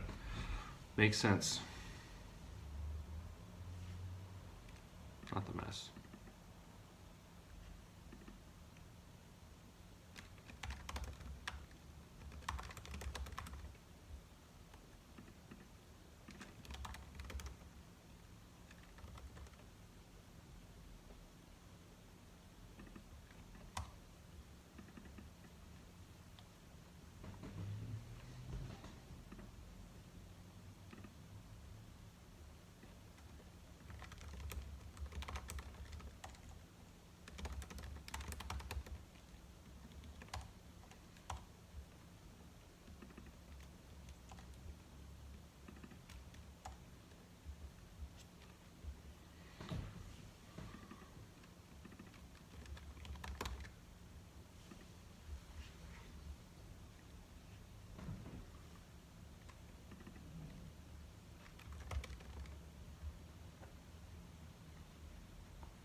It's pretty good.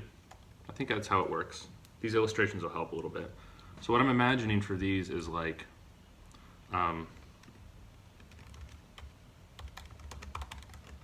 clicking a button in a room.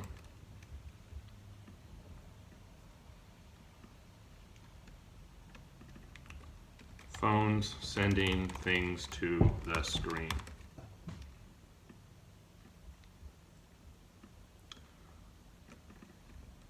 Stacked cards and drawing a circle around a group, maybe.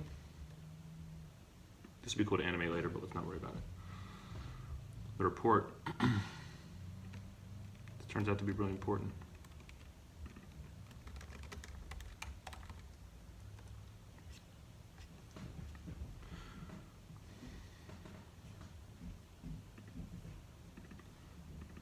we don't need great meetings. Let's just say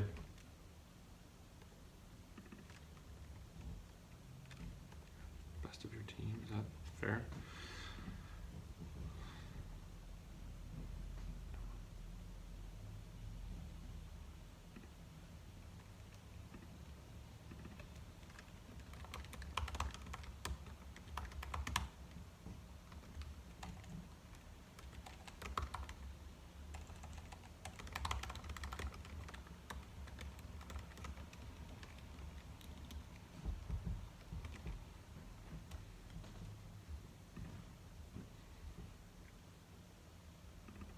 We don't need you can.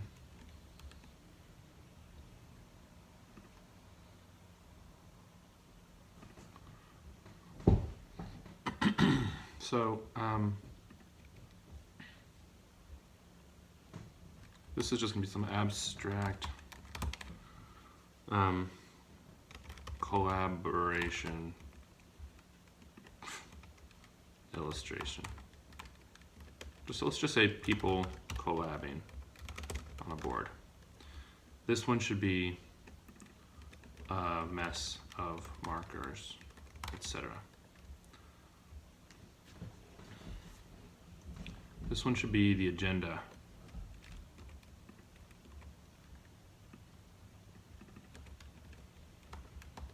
With intro, breaks, etc.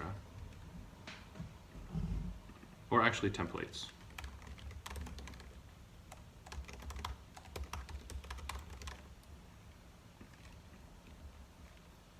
What the hell is this one? I wanted to, I hinted at this up here. I don't want this one anymore. I don't think that makes sense.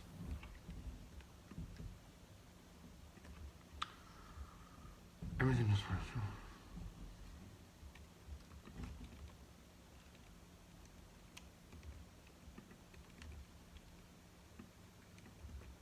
Oh man, look at that.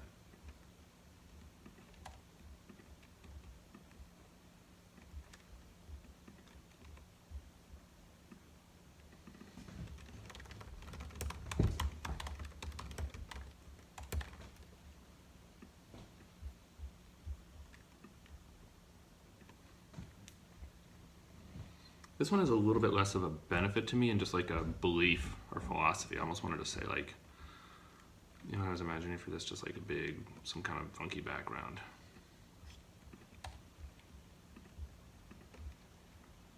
It's like we're putting a point on everything else. You know? Don't love these. Don't love this. Yet.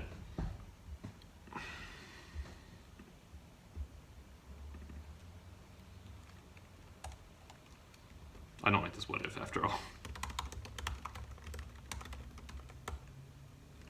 This maybe means fine.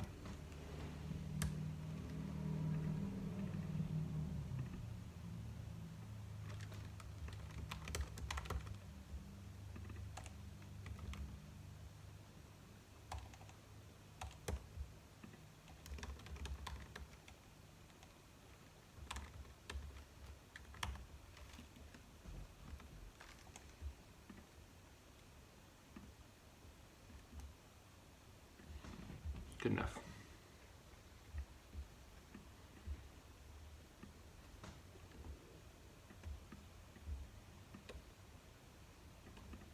We'll probably skip this bit,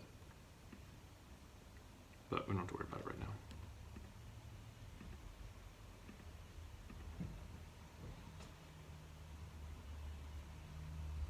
Okay, that's pretty good. What did I write in this that would be useful?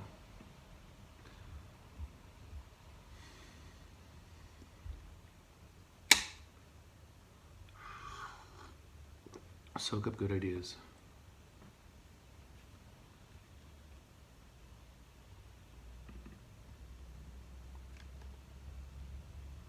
Let's duplicate this. It's time to make a new copy just so we don't lose everything.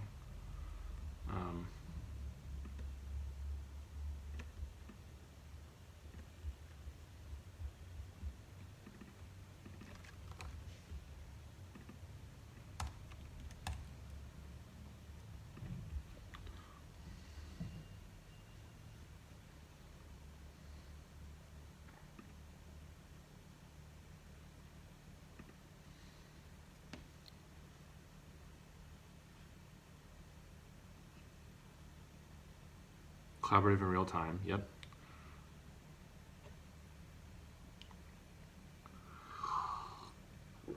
Okay, there's not much here, but maybe someday we can say like origin story. That'll be for some other later day, maybe. Okay, done. Done. We gotta do Doan and Jason. Let's see how these look.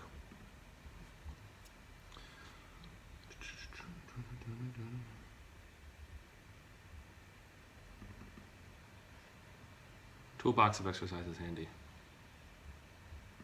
That's a kind of nice way to say it.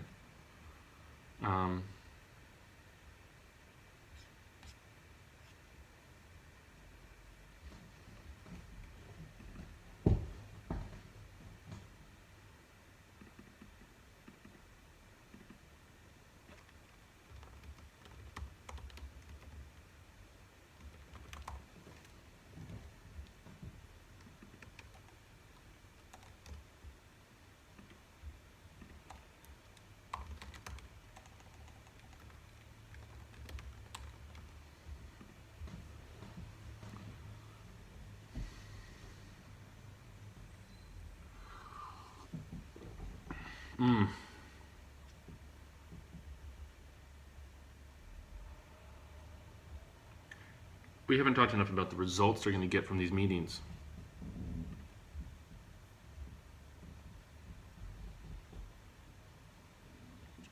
Instead of let's make meetings fun, let's say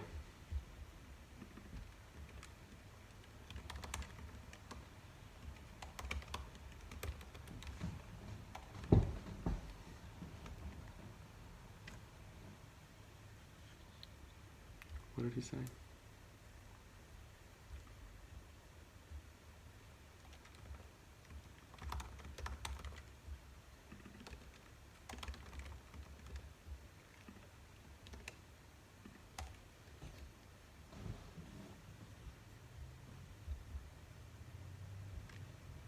That's better, I think.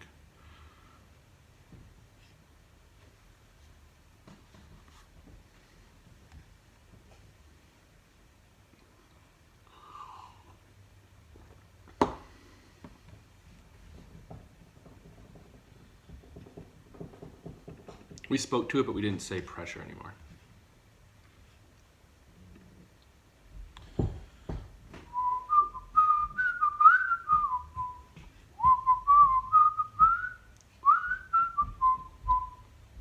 Spoke to both of these things.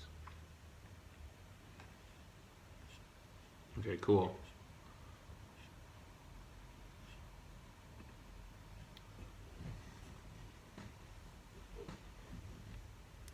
Could we emphasize this more?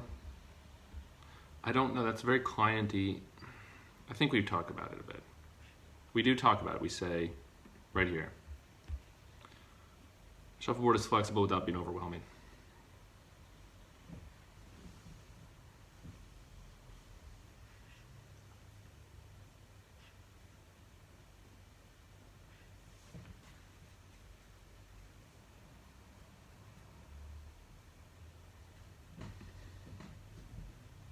Easy and shareable. Yep, we say that. We don't say it exactly like that.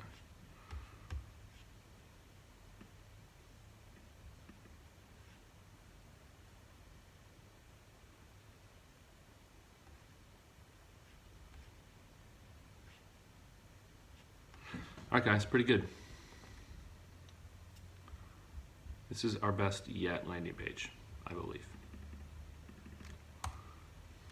I might share with them to get feedback in a bit, but I think the next thing I want to do is actually take this and play with some visual design. What could we do to make this feel just like a freaking amazing website that people would want to use? No, we don't have to get there yet.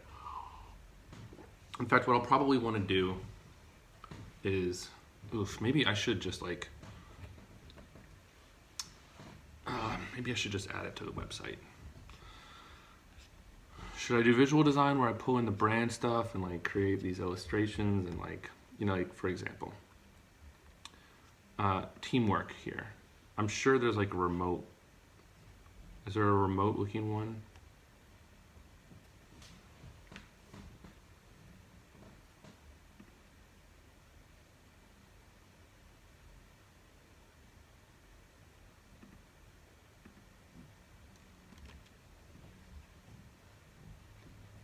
I'm just going to take a mock of it for now. Obviously, if I use it, I'm going to want the one without the watermark.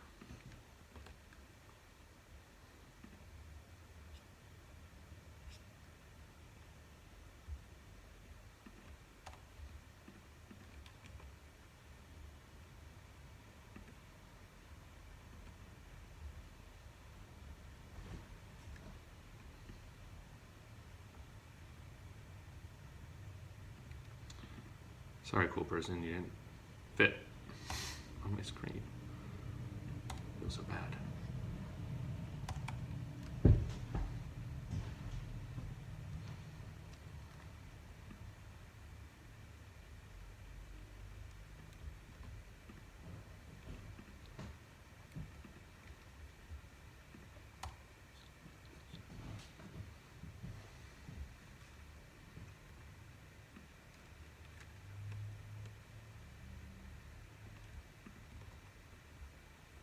We're going to put her in a remote meeting.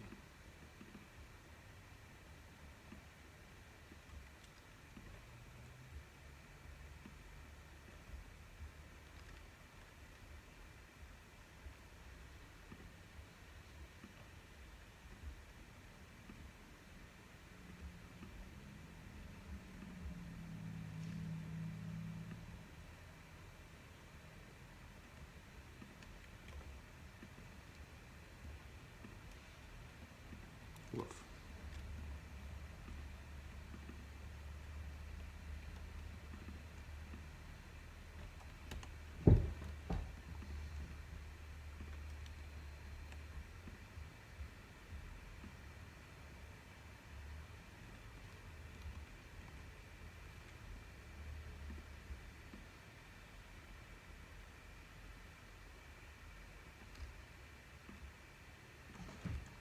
Except to be a different person. You get it.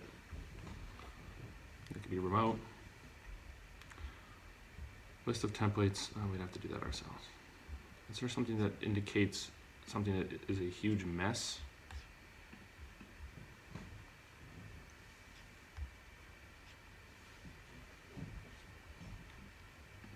Okay, we've got some general collaboration ones. Those are good.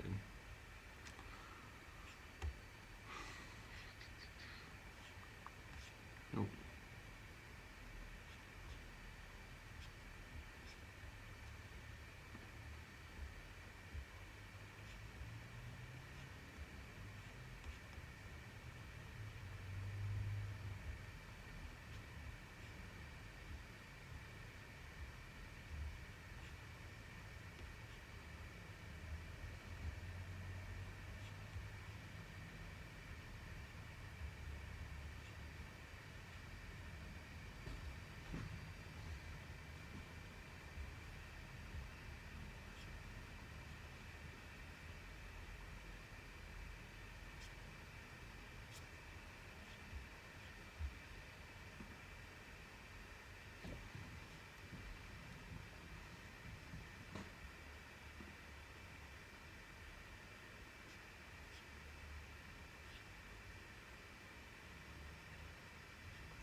Hey, there's our mobile one.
Maybe something like that.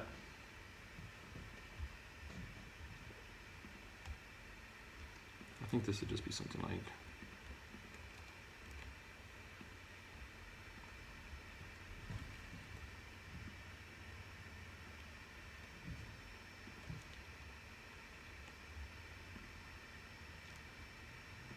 we would change all these colors.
Something like that.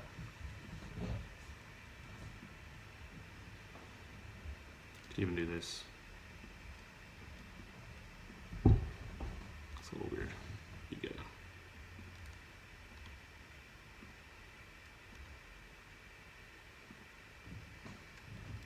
Oh.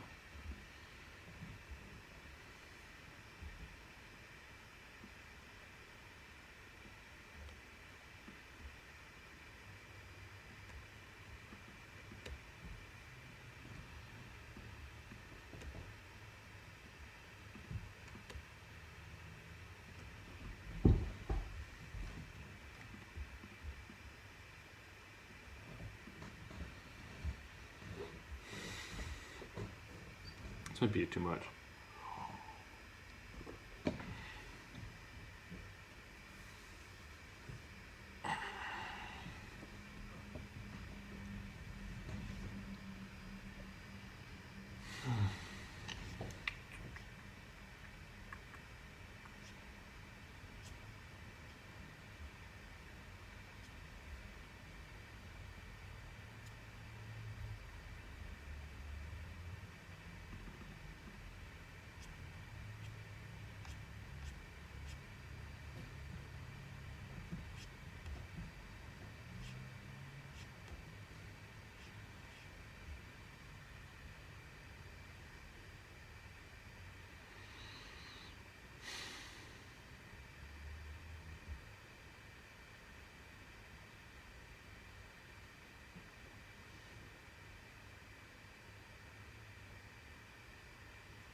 I just don't think these have much to say. I mean, they're awesome. I just don't know that I can use them as much as I can use these other ones.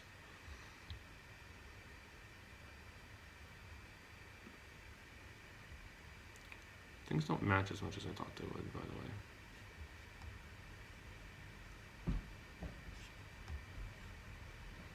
the way. Ooh, that's a good one. For our cluttered version.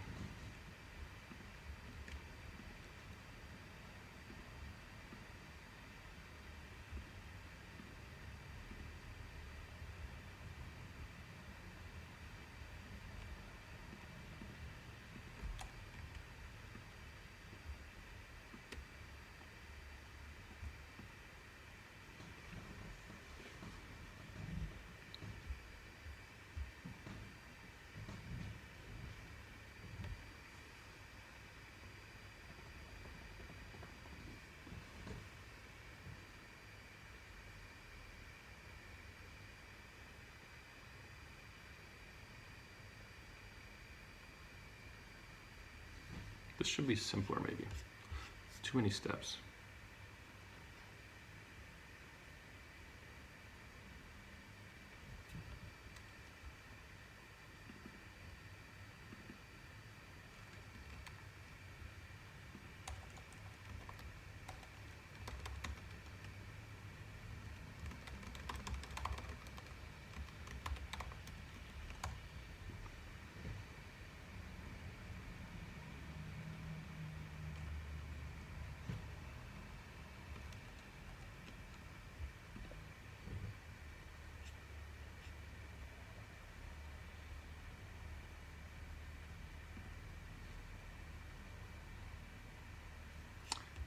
Everyone being heard. How do we do that?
I like this collaborative nature of this, but it doesn't describe what it does. It'd be better if it just showed what it is.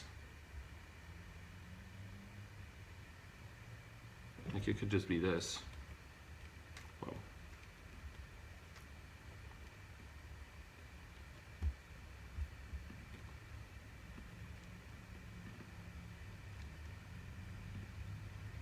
Instead of talking about chat bubbles, you have a shuffleboard meeting.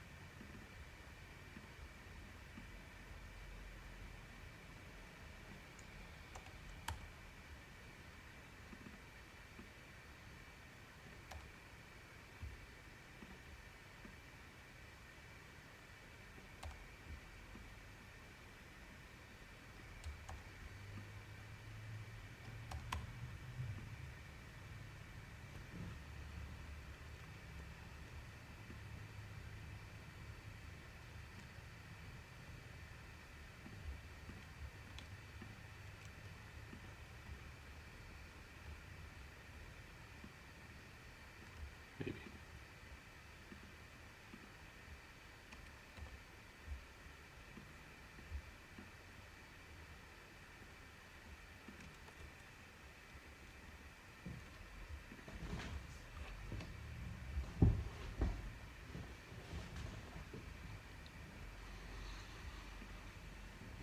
Could work. Oh, you're on time. 30 minutes.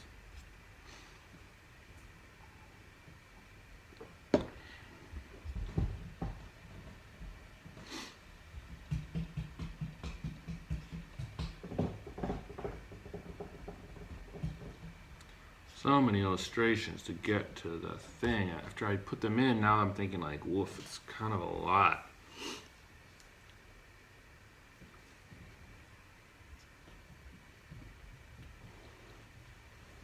Wouldn't a simple globe just be better here?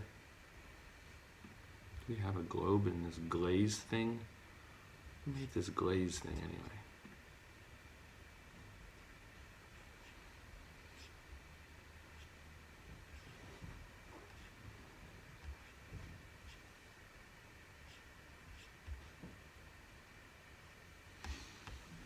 Businessy.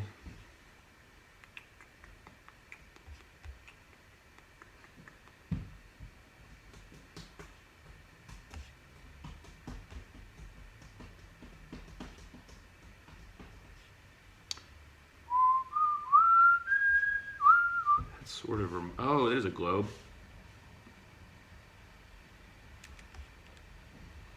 Ooh, these are better.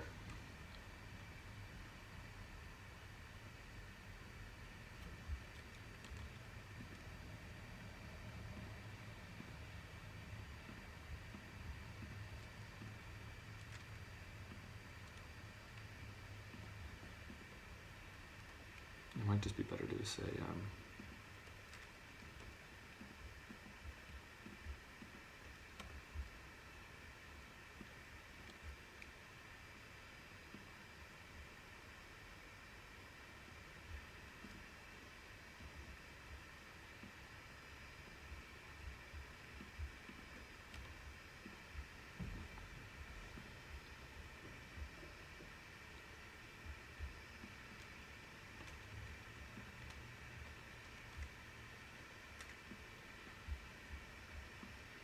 it's another alternate version.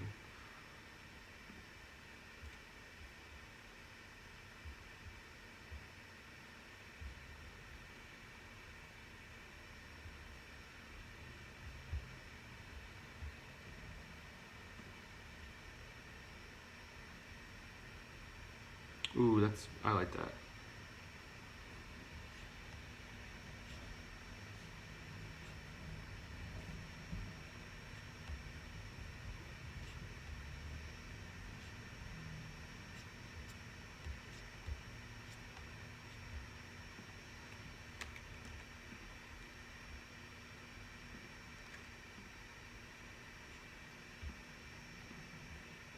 How much is this going to cost if I actually do this?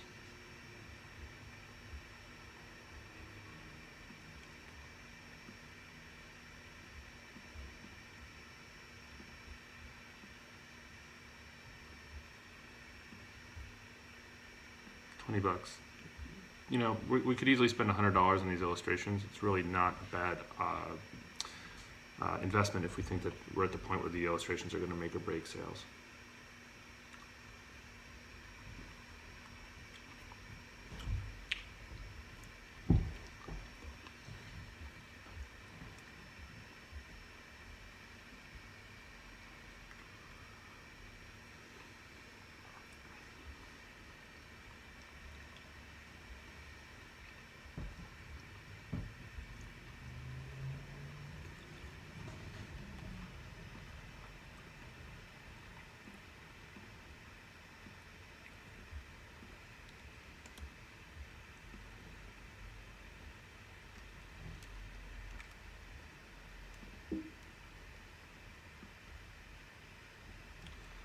A little bit on the nose, as they say, but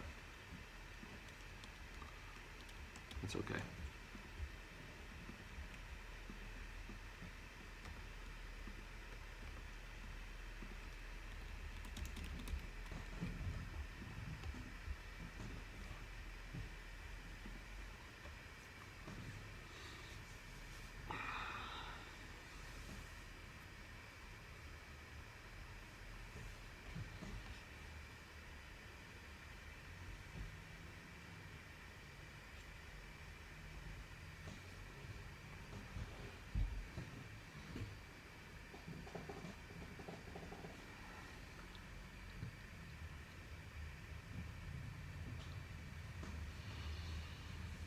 We could just get rid of this and move it down here.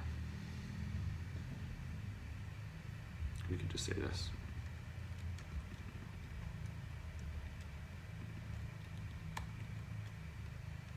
Delete the whole thing.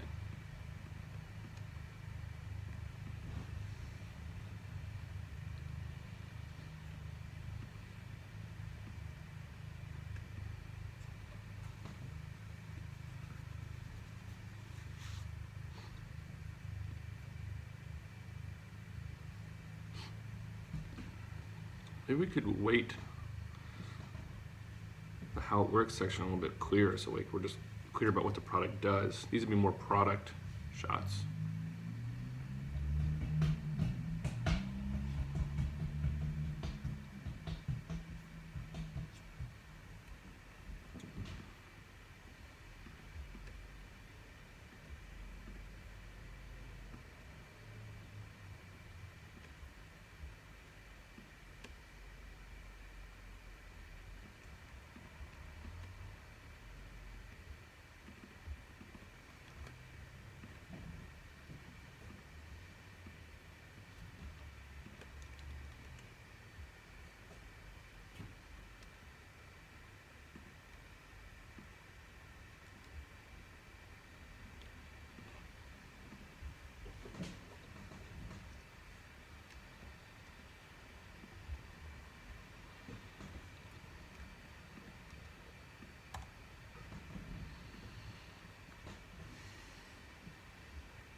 Later we can go in, we'll save this.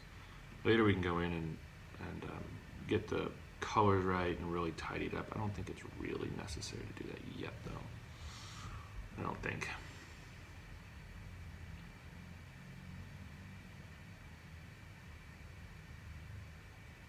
There's our leaf person.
Just thinking.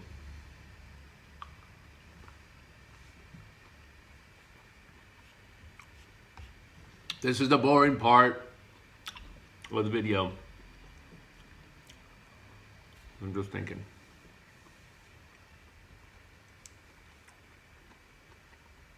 I'm eating clementines.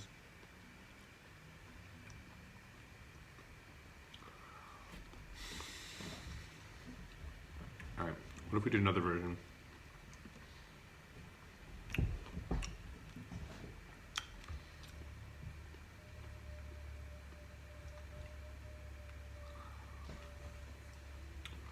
I'm going to explore another version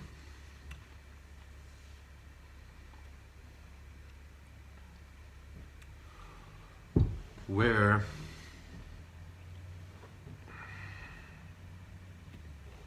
first of all, this is lower. That doesn't really matter.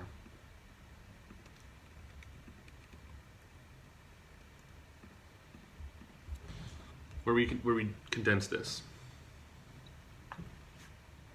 Like, this isn't really doing that much for us. What if we did one of these guys, you know? I've done this before.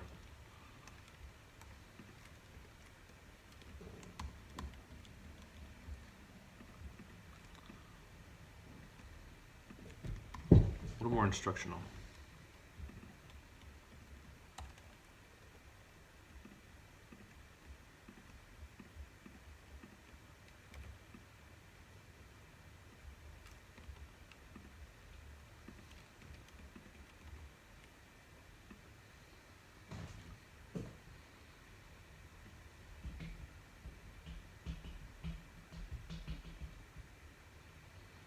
Do we need any of this? Kind of do. Ooh, I know. We'll just make one big illustration.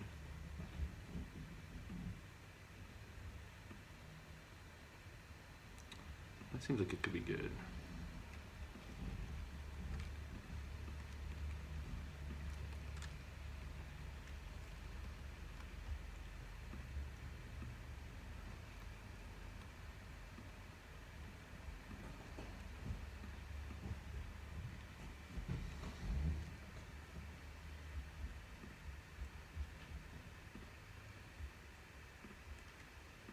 In this case, we'll do one big one.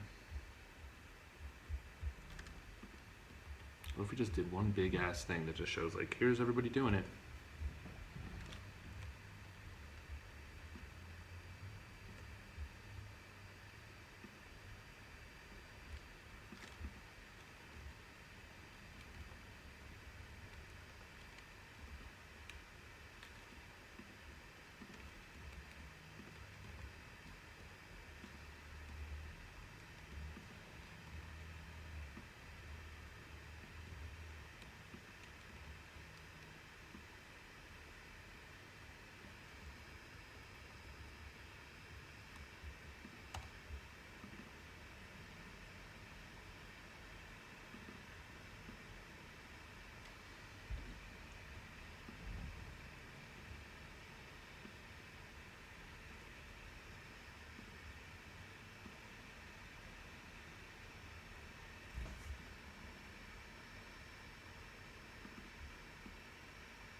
It's the same guy.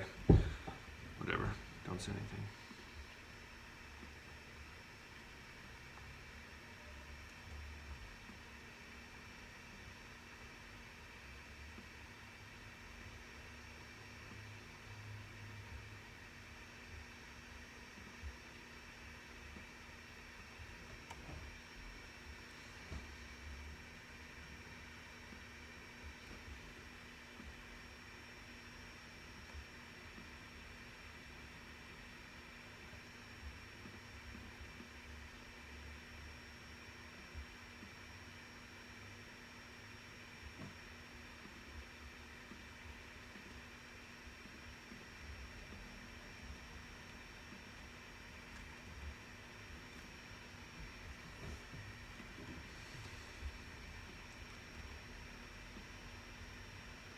Can we just throw it all together?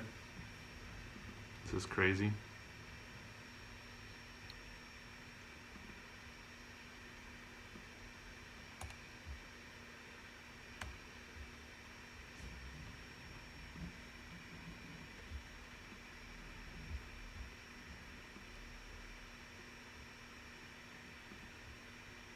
Wow.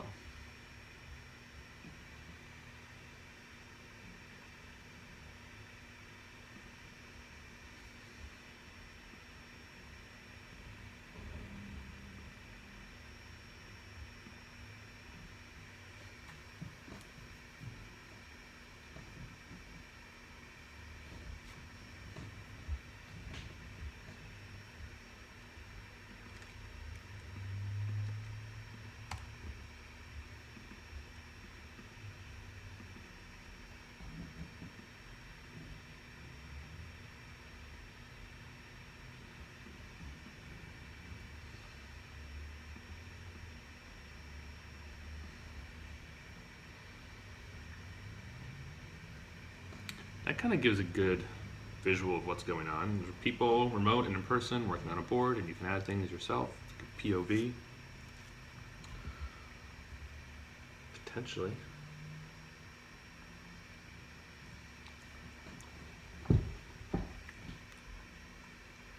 Ooh, you know what?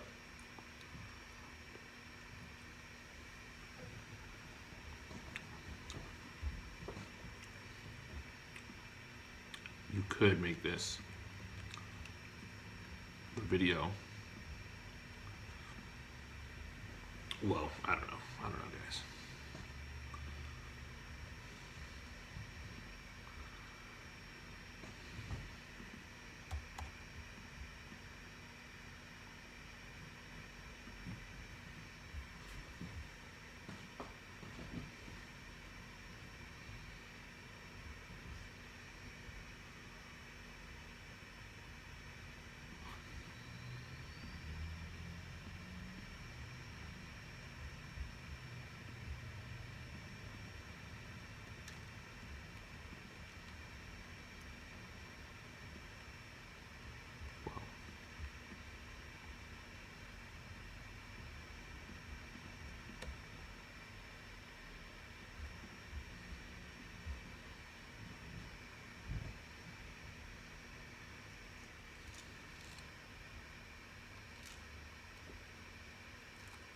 I think we're continuing to condense and refine this message.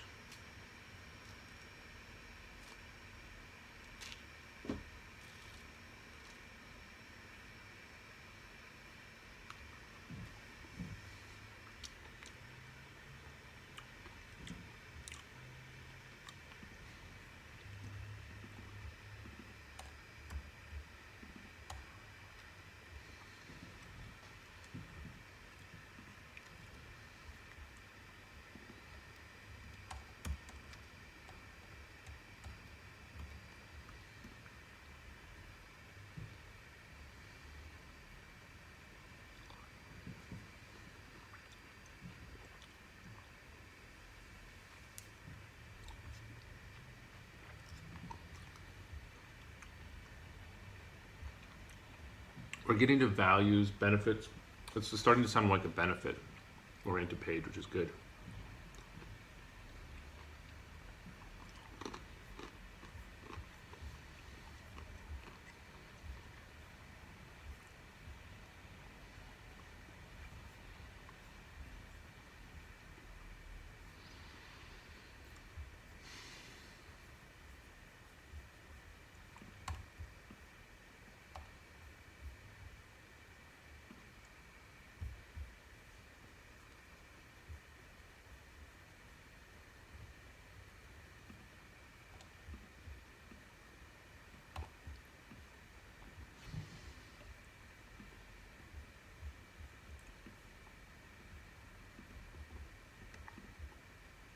Much shorter. It's good. Hopefully all the same messages.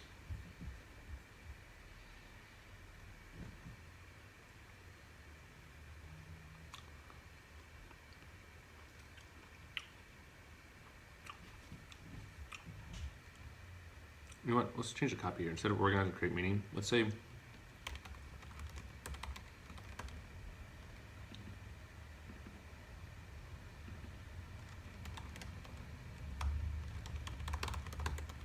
we go. That's better.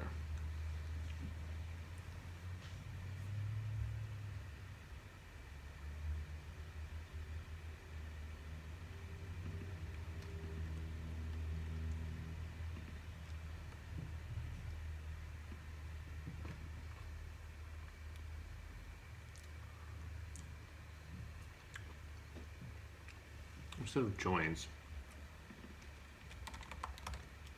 contributes.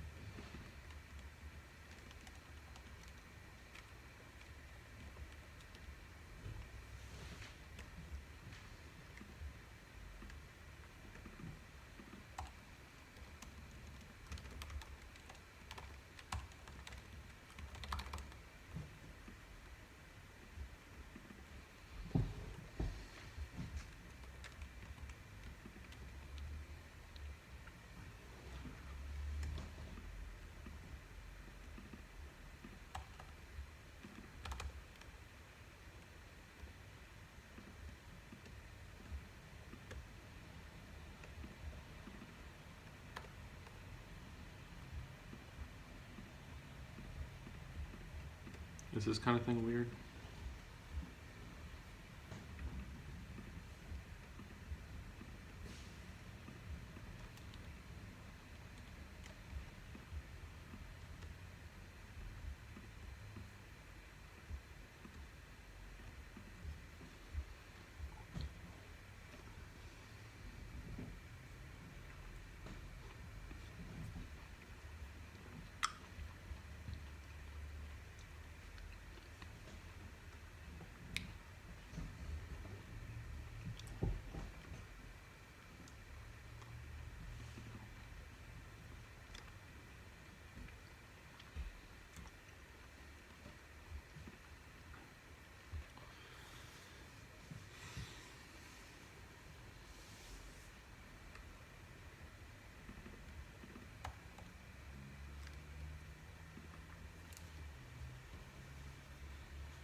I think this might be a crutch of mine, this whole how it works zigzag tour thing, because I've done it before.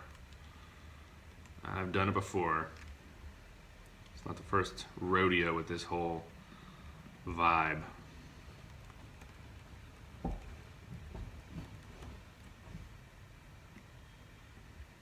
Woof.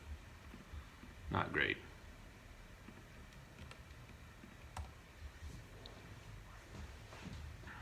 This is a concept, though, I think is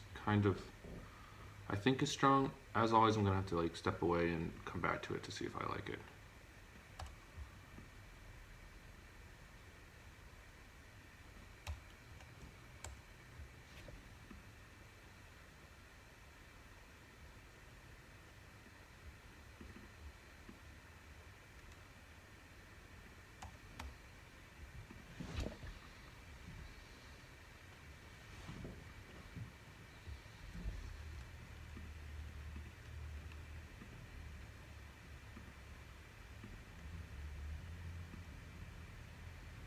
I need to do a little bit more with these.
100% done? Yes, really it is done.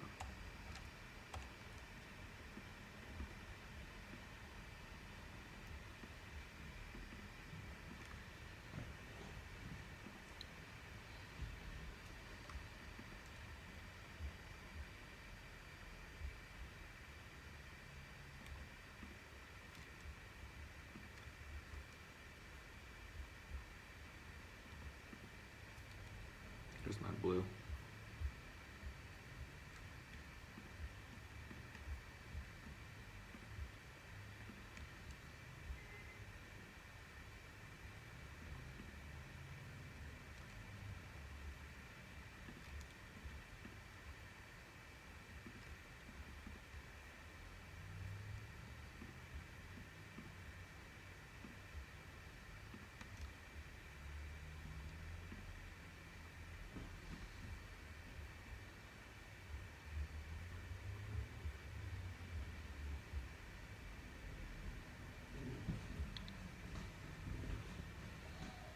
You know, maybe this tour should just be right there.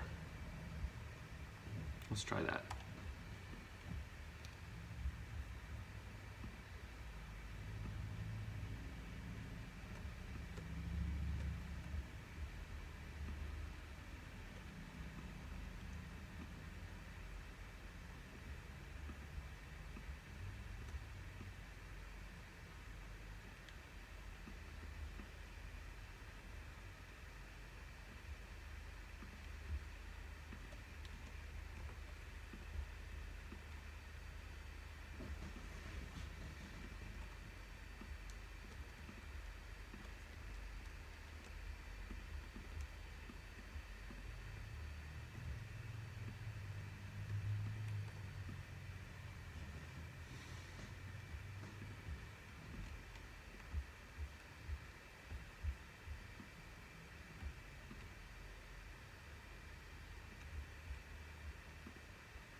Watch this.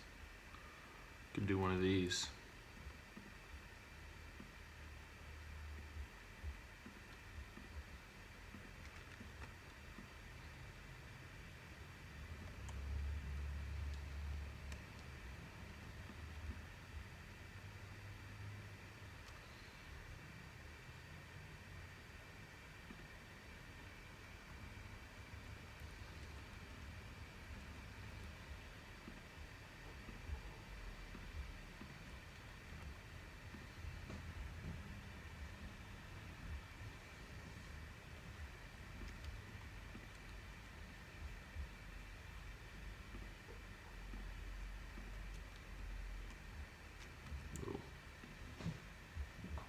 Maybe we don't need this if we do this.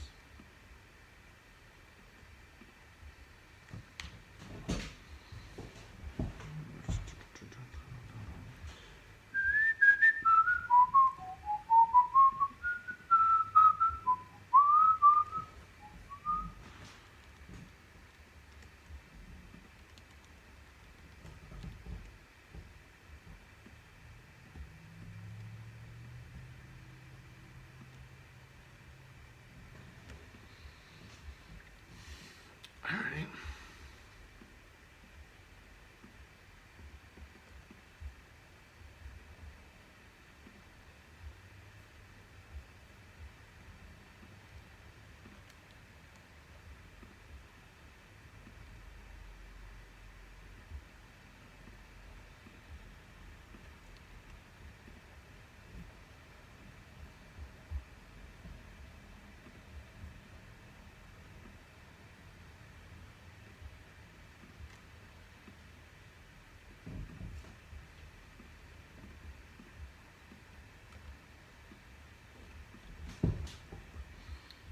Okay, guys, let's run through it.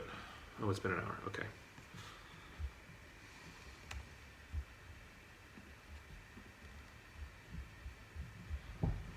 Don't miss another great idea. Shuffleboard replaces markers and sticky notes to put collaborative, real-time meetings on autopilot. Okay. Try it now, or watch a 30-second tour to see what the F I'm talking about. What's he talking about? What is it? What is it? Oh, okay. All right. I see sticky boards. I see people collaborating. I see a phone.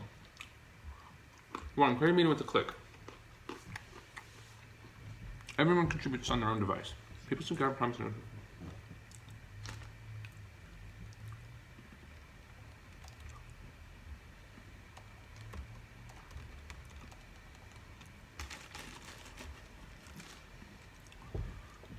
Group sort, write ideas together.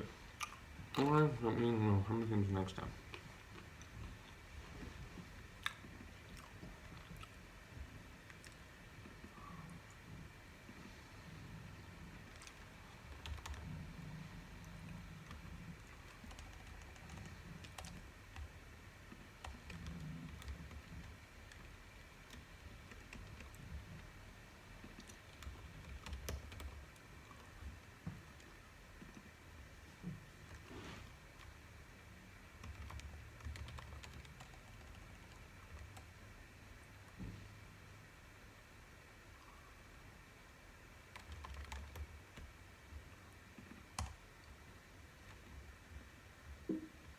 Good enough. Put your ideas to work. Export your boards or download your beautiful reports.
Okay.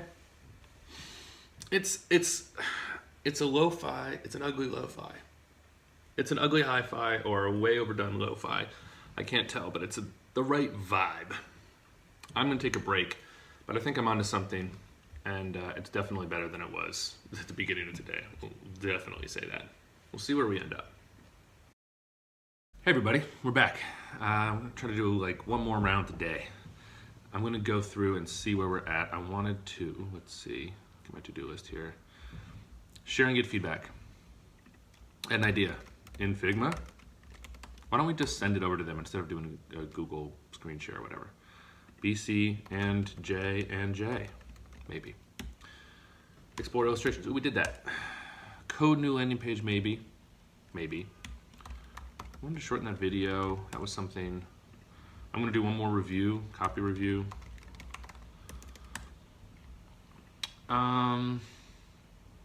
Maybe some backlog grooming. Maybe. All right, let's walk through this one more time.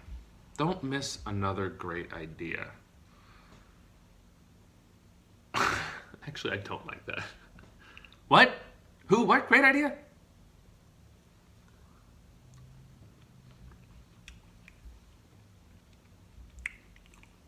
It could be, don't lose any more of your team's great ideas.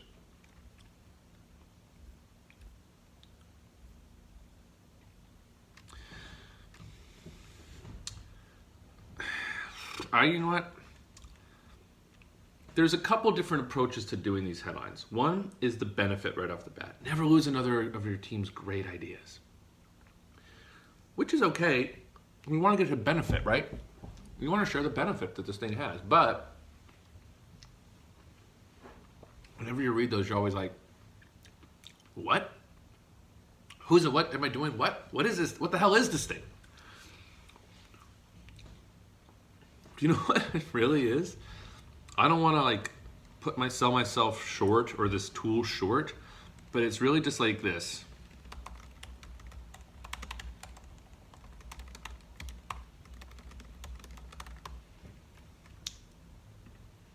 Like kind of, right?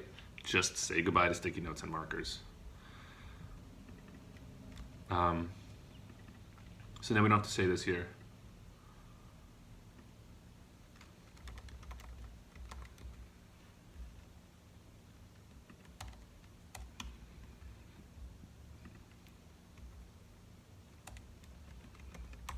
And then we can say the thing we were going to say above, below here. Never miss.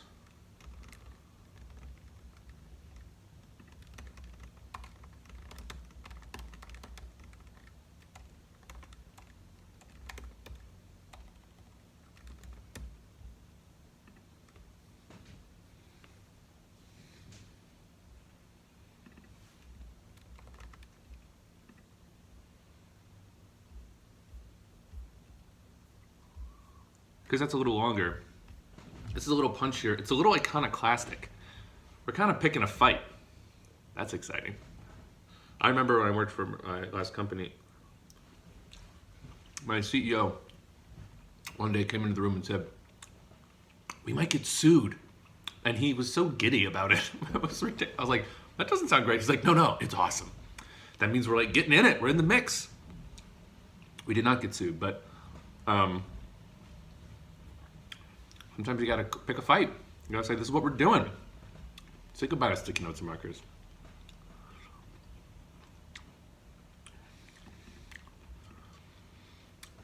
Ooh, that's a picking a fight.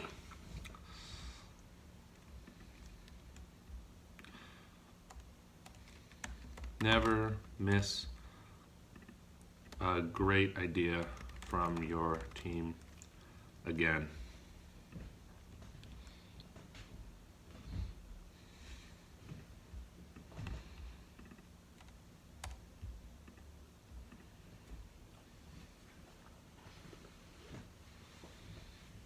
Oof. Okay. It's exciting. It's fun. Could be too much. Hey everyone, I just want to pick a. I want to get a thumbnail for this. For the video clip. time if you're doing brand strategy, it could be what attributes of a brand do you think are most important for us? Great. Can I get rid of the Chrome? But Nope.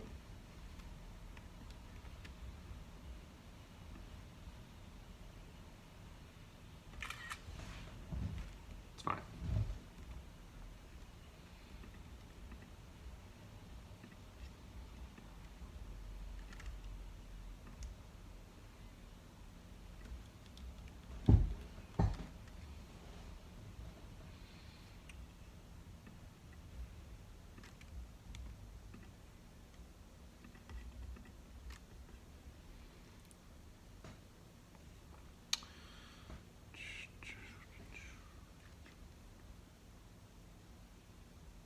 How do I do the thing where it blend mode, mix mode? Whatever.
close. I could see it being a thing.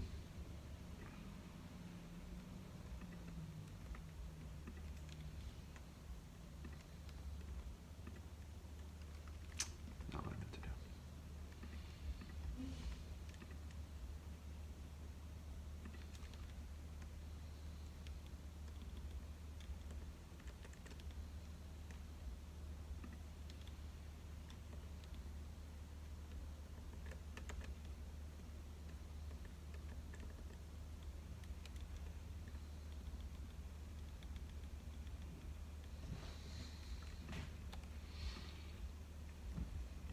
All right, a little much.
Yeah, too much.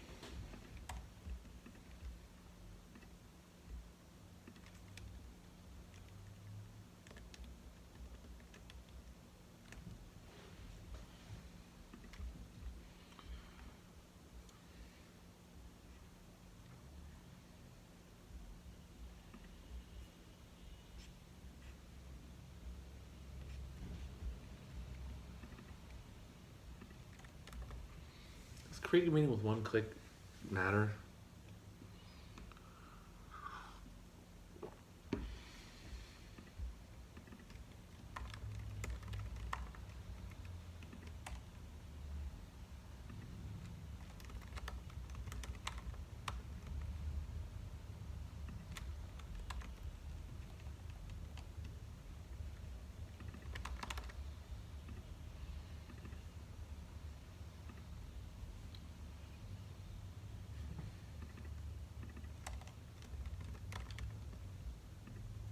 Maybe that's a better way to say it.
Okay, guys, this is pretty good, I think. I mean, I don't know, we'll find out, but it's a good starting point. Let's get some feedback on it. Okay, we did this. Let's get it into Figma and share it out. I'm going to use Figma because I don't like Sketch's commenting tools. I could be using InVision, but I think I'm at my limit, and I think Figma might be free, and this might be a good excuse for me to just start using Figma for this project anyway. Let's go here and create a new project.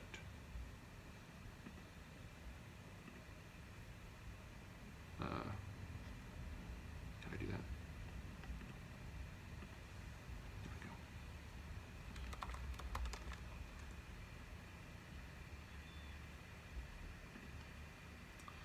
Okay, what happens if I just do this?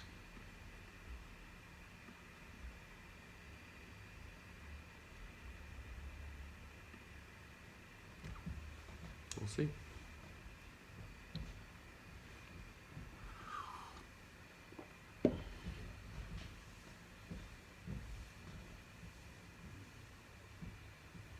It might work. What are we going to do when that happens? Short video. Oh, let's look at Christina's thing that she sent me. That might be pretty relevant.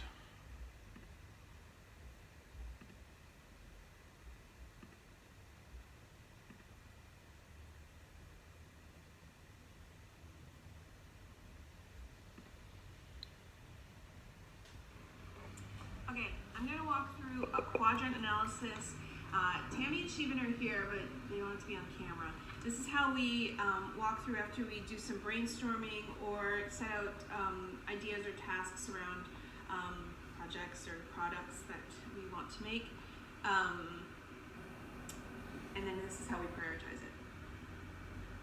One of the ways. Okay, so we had... I think she made this video just for me. Oh my gosh, that's so nice. a meeting Big sticky notes, by the way. where Which means it's hard for people to read them, obviously. we had a goal, paper, that said what the goal was, and then people generated ideas, and there were goals for different areas of the company, and then leaving the meeting, we took all the generated ideas and stuck it on the sheet of paper and brought it over and then promptly stuck it over Sheevan's desk because this was his area. So then this is a mess, and what do we have to come up with some like prioritization around it. So I'm going to walk through quadrant analysis. So the first thing we generally do is for all these ideas, let's list out some criteria here of how you would be assessing it. So I'll give you one, for example, is like easy. How easy is, right? What are like some other criteria that we would be looking time sensitive?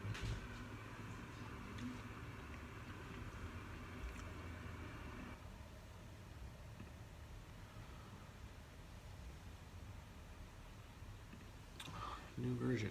Great. Do that later.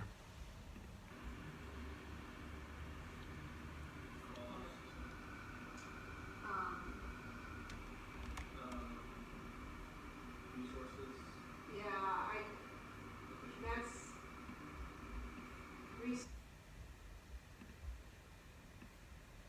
resources, effort, anything else, like just as the big things that we would be using to decide whether we should do something or not. Oh wait, I guess what we think the impact is, like high impact versus low impact. Necessity, like there are certain things that need to be done, right, that are not us. So I think those will help us tell us. Yes, those, yeah, that's good, that's time. Time, impact, these might be the same thing. Importance versus impact. Yeah. It could be like, impact could mean things like reach. Like, how many people or how broad would it be or how focused, I don't know. So, It could be like it affects not only sales but PR. Like it could be reaching Yeah. into multiple facets of the business. so, That's what it might impact. got it. And that's something between impact and resources. Yeah. So how do I write? I started to write people, but cross, because it is research. It's like, yeah, how many team impact? I'll just write that. Okay, our team impact. And then this is to unpack impact. So team impact versus customer impact, right? Or we can even go in further and say revenue impact, which is just, or we could say revenue for that dollar sign I wrote versus cost, right? Outside, so this is okay. So just as a brainstorm, those are some criteria we would judge it by, right? So we're gonna draw the quadrant.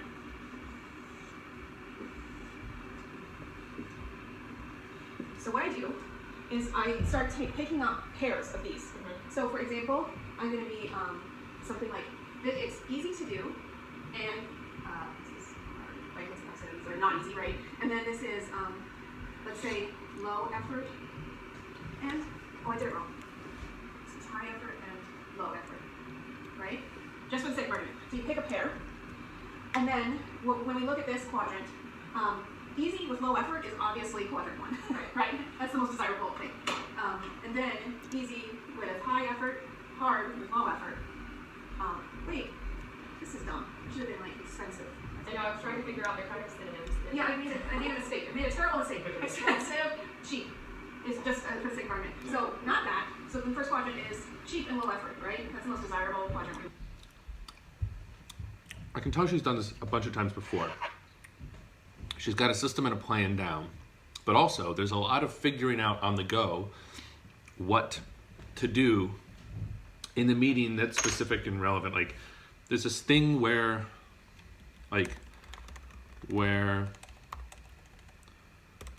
you're booting up your meeting memory when you start the meeting. So you're figuring it out as you go, but you're on the spot. What if it was just smoother? So I go through and I number the quadrants 1 to 4. So let's just finish this. Low effort, but very expensive. Versus, so would we rather spend money right now or put an effort?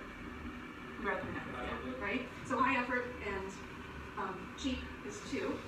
High effort and expensive is 4, which makes is 3, right? So for the sake of like a point system, we've assigned it. And depending on where you put the criteria, you actually have to walk through this each time because the quadrants will change, unless you're very purposeful about setting this up. Right, so the way that you do it, number 1 is the most ideal situation, number 4 is the least ideal. That's how great writing is, what all those 4. So what we're going to do is we're going to walk through each of these sticky notes and try to place them in a quadrant. And then, so we do it fast. And then what you do is for that, I keep a tally sheet. And I do this a couple times. I do quadrant analysis maybe 2 or 3, sometimes 4 times, picking different criteria to just see how it pans out. So that means each card will get us a point. And if you do it over a couple different criteria, you can add those up and give it an overall score, and then you can compare them, and then those scores actually tell you prioritization. Okay, so let's walk through this one. Okay. Big name donors. Celebs donate to children's hospitals. Which quadrant? Yep. But cheap. I think effort is going to be high in there, though. Oh, got it. So where are we? High effort. High effort. And it's cheap. Yeah. Okay, great. High effort and cheap. PAID's ONC campaign, finding donors in specifically pediatric oncology. That's relatively easy because of Jenny and Backlog, right? For one That's hospital. just one hospital. Oh, you're talking about overall, so costly and hard then, right? I don't know, costly, but it's high We can effort. do it middle. Do you Yeah. remember? So if we say it's probably, would we agree that maybe it's there? We can rearrange once we get them all on. Arts Council outreach campaign. Cheap and low effort. Medium effort, I would say, yeah. Yes, right? Okay. Texas trip. It's expensive. Expensive and semi-high effort, yeah. Another group who places stickies on the middle of the lines. This is a great classic and insight that comes out of Yeah. artifacts, user experience artifacts. Right. Indiana trip. All Right. trips up there. End of year donor outreach.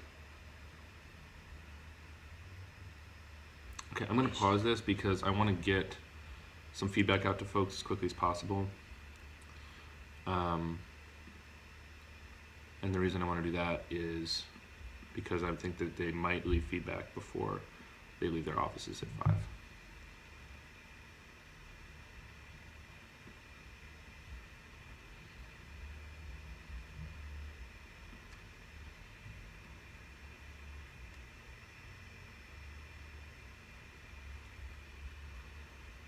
I'm just going to export this in black and white.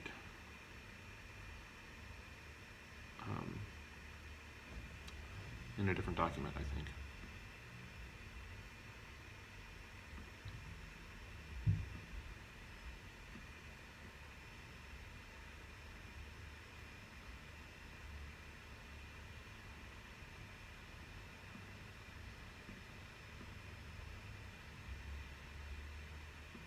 Did I break? I broke the Figma, looks like.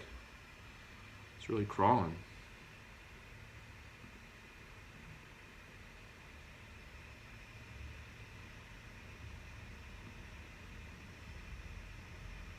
I don't know, guys. Looks pretty broken.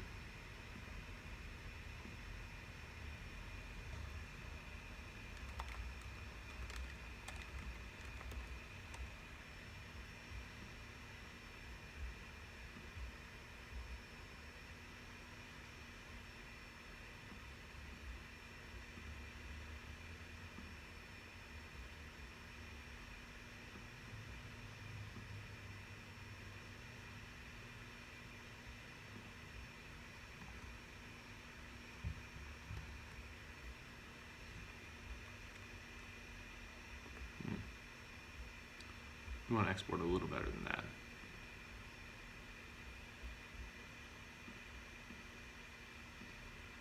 This probably doesn't matter. Let's rename it.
Okay, so what if I were to share this with a link?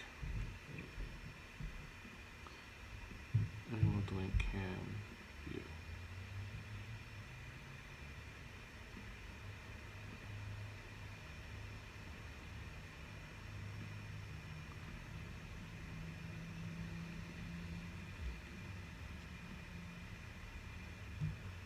Just gonna test it, see what happens.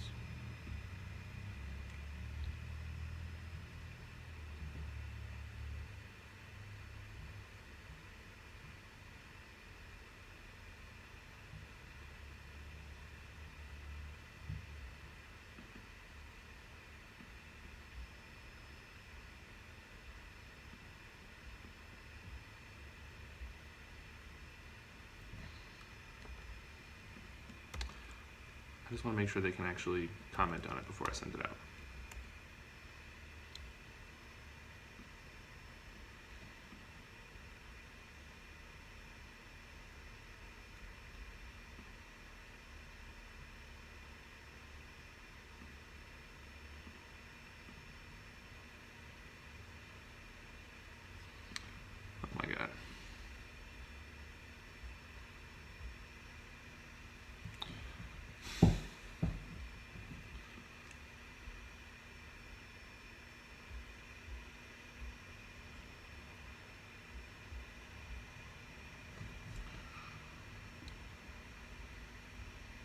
I don't want to, oh, that's annoying. Can I just do this in InVision?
Let's just send it, and if they don't want to create an account, they can just reply to my email.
All right, let's find Becky.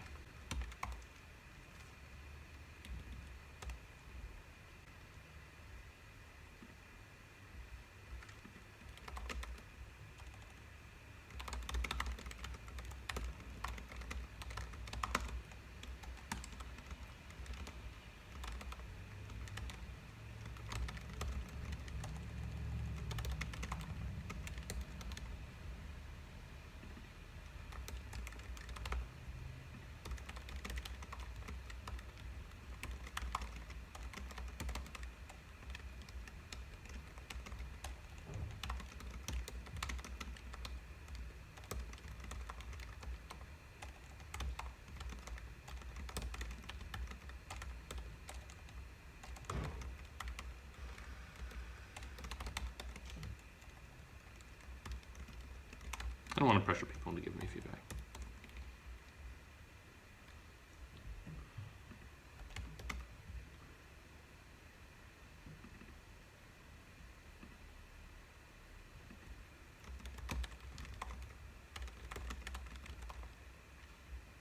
She'll figure it out. And what about Jason too?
Cool.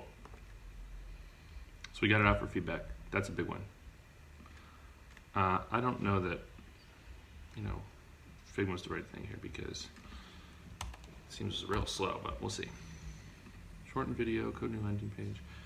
Let's finish watching Christina's.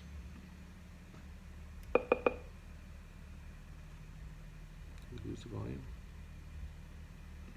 Easier than celebrities, but. Right? Yeah. Okay. Radiology outreach campaign. Cheap? Yeah. It's not very hard. Okay? Right? Almost done. Rehab neurology campaign. Again with radiology coverage. And I'm going to say that ISMA is probably more effort because we at least have leads here. Right. And so let's put it here. That's ideal. Surgery campaign. Somewhere between here and Yeah. here. Okay, and then purchase contact information. Expensive, easy. Okay, right? So this is our first sort. I cheat. If you want to keep a nice spreadsheet, you can say, have these cards on one side and then say sort 1, expensive versus effort. Sort 2, you can do that, and it's nice and tidy. This is what I do. 3. That will have 3 on this one. This one, Well, it 4. minimizes user error, right? 4. Importing it to. Yeah. So when these, we're going to say like, let's say for argument, this is 4. This is 2, 2, 1, 2, and then we'll say, we'll put that one in 1, this one in 2. Just for sake of argument, okay? Do they all have a number on them? I often take a picture now of it. My phone's being used. So I'll take a quick picture of it and then. She needs that, This and is then not we true. switch up the grid. Okay. Let me do it again. Turns out. Okay, so pick new criteria. No. Yeah, that's exactly what you do. Okay.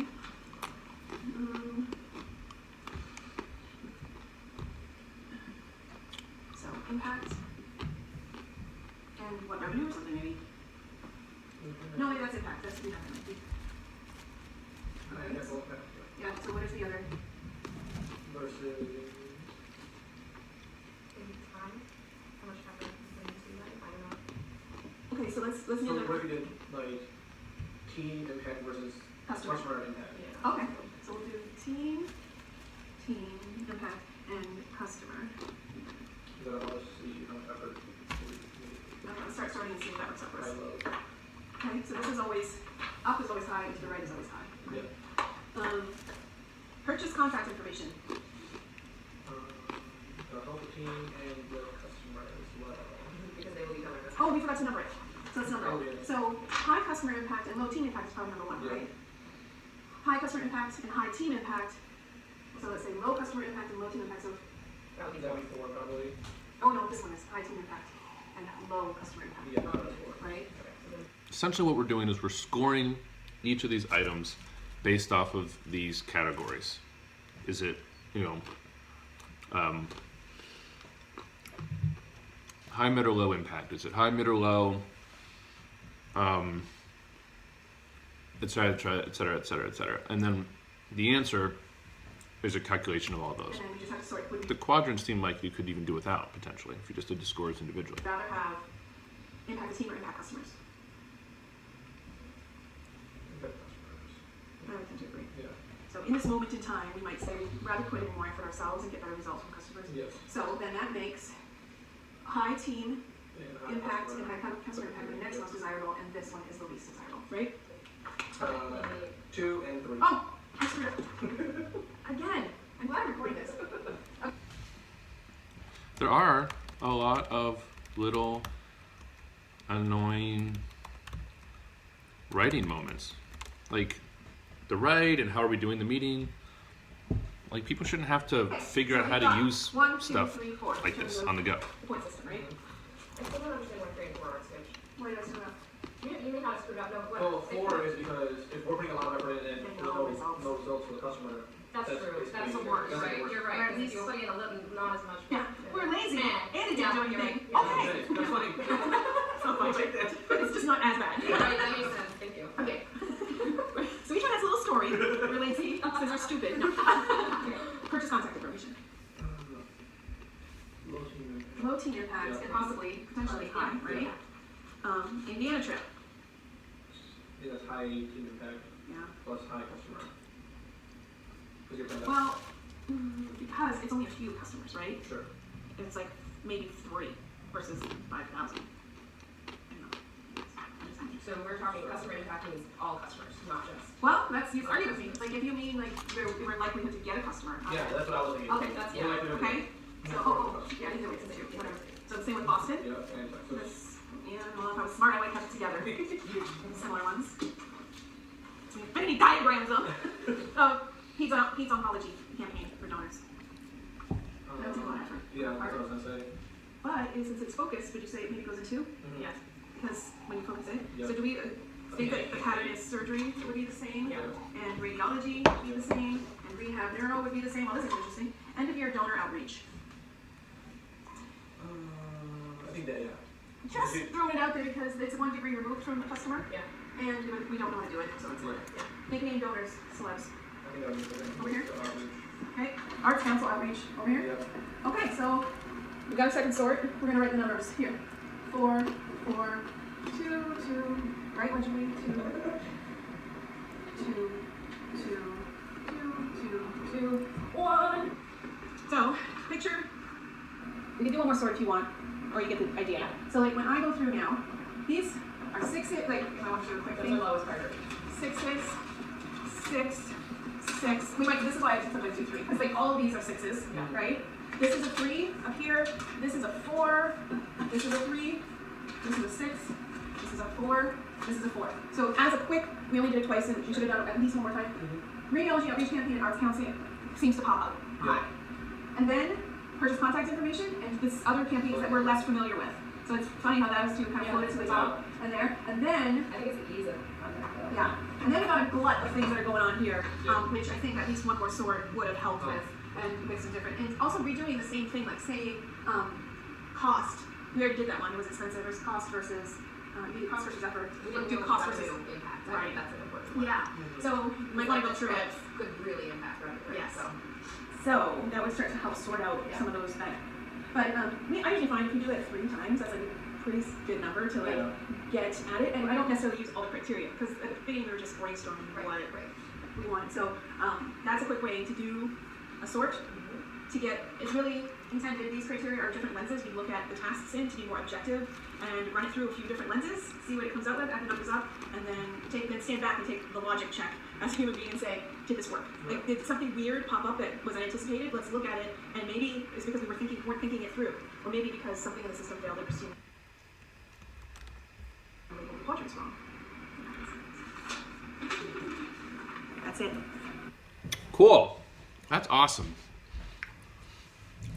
Well, that was so cool. Getting these, we got some also, some real good tangible artifacts from Becky. So we get to really see how this is working. Cool. Okay, that's awesome. Good notes from that. Put this away.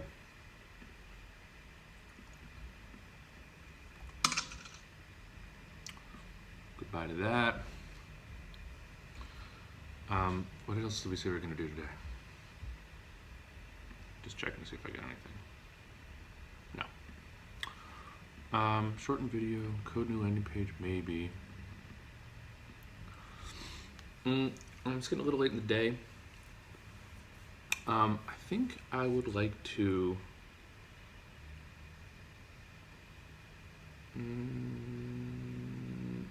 Let's take a look at our backlog. Shorten video can be part of a new thing.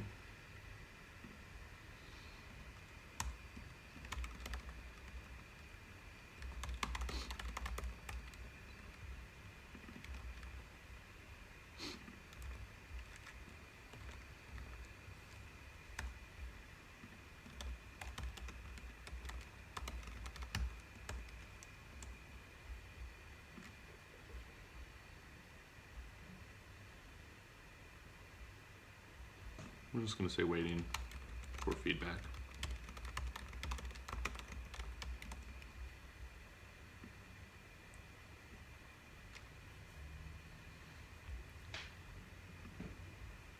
Okay, guys.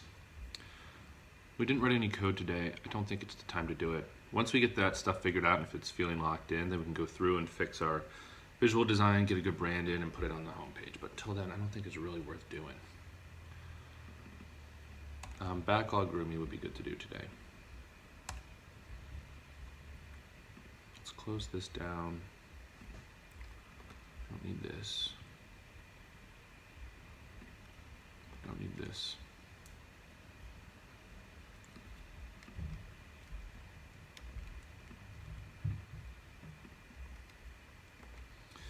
You know what, one thing I thought about from this morning when I was looking at that list of things startups should do is pick your customers. Maybe you should have something like define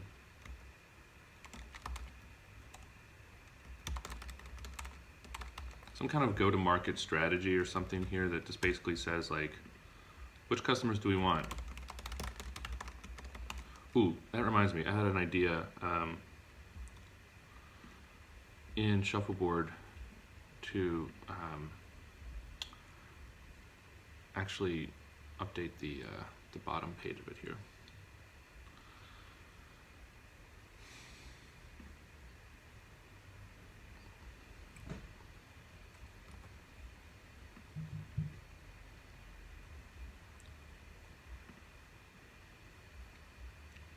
So instead of doing this whole thing here where we have, like, for PMs, for leaders, maybe just listing things that it would be good for, like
here's where we can say brainstorms.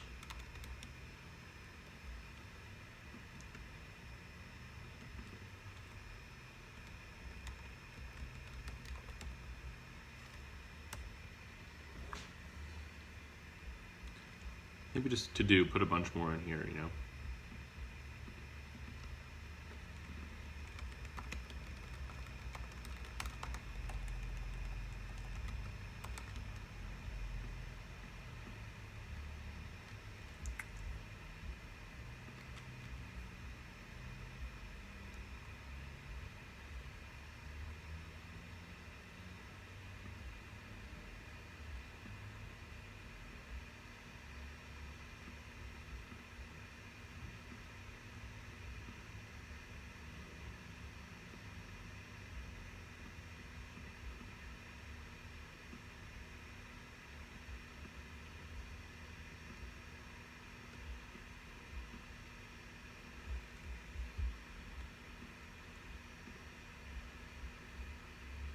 Okay, it's an idea.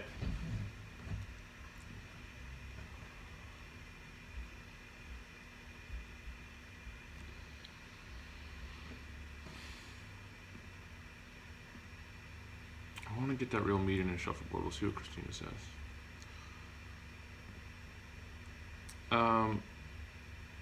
We're gonna call these done because we shared out links.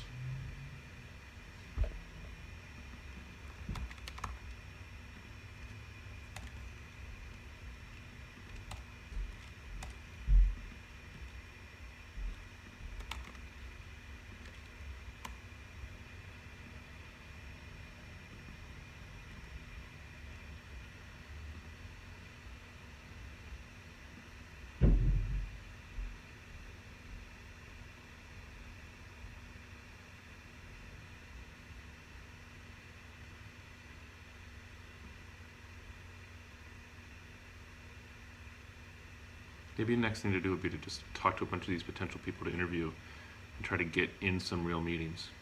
I think that might be our biggest priority right here.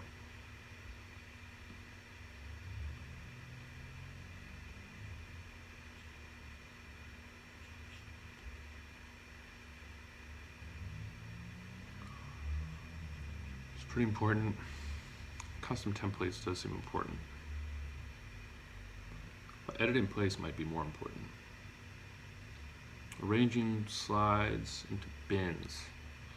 That's huge.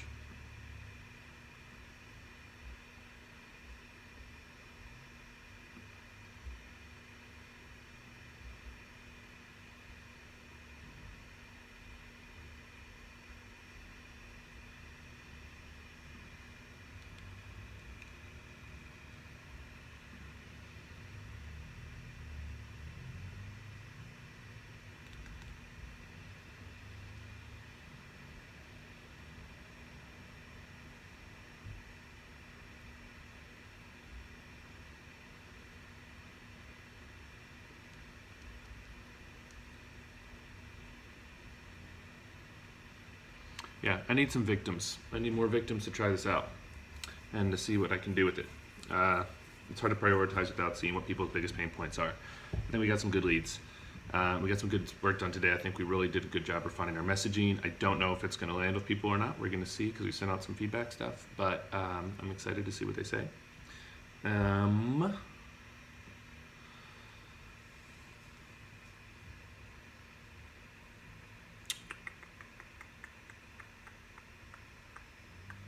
I don't think there's anything else to do right now. I think we should wrap up for the day. I got some other unrelated emails to send anyway. So, yeah, let's look one more time. Let's just look at our thing here. Say to guys, sticky notes and markers. Seems pretty compelling, I think. I can see the phone happening here with people.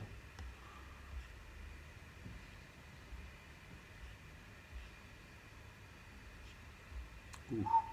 All right. I think that's a good day's work. See you later.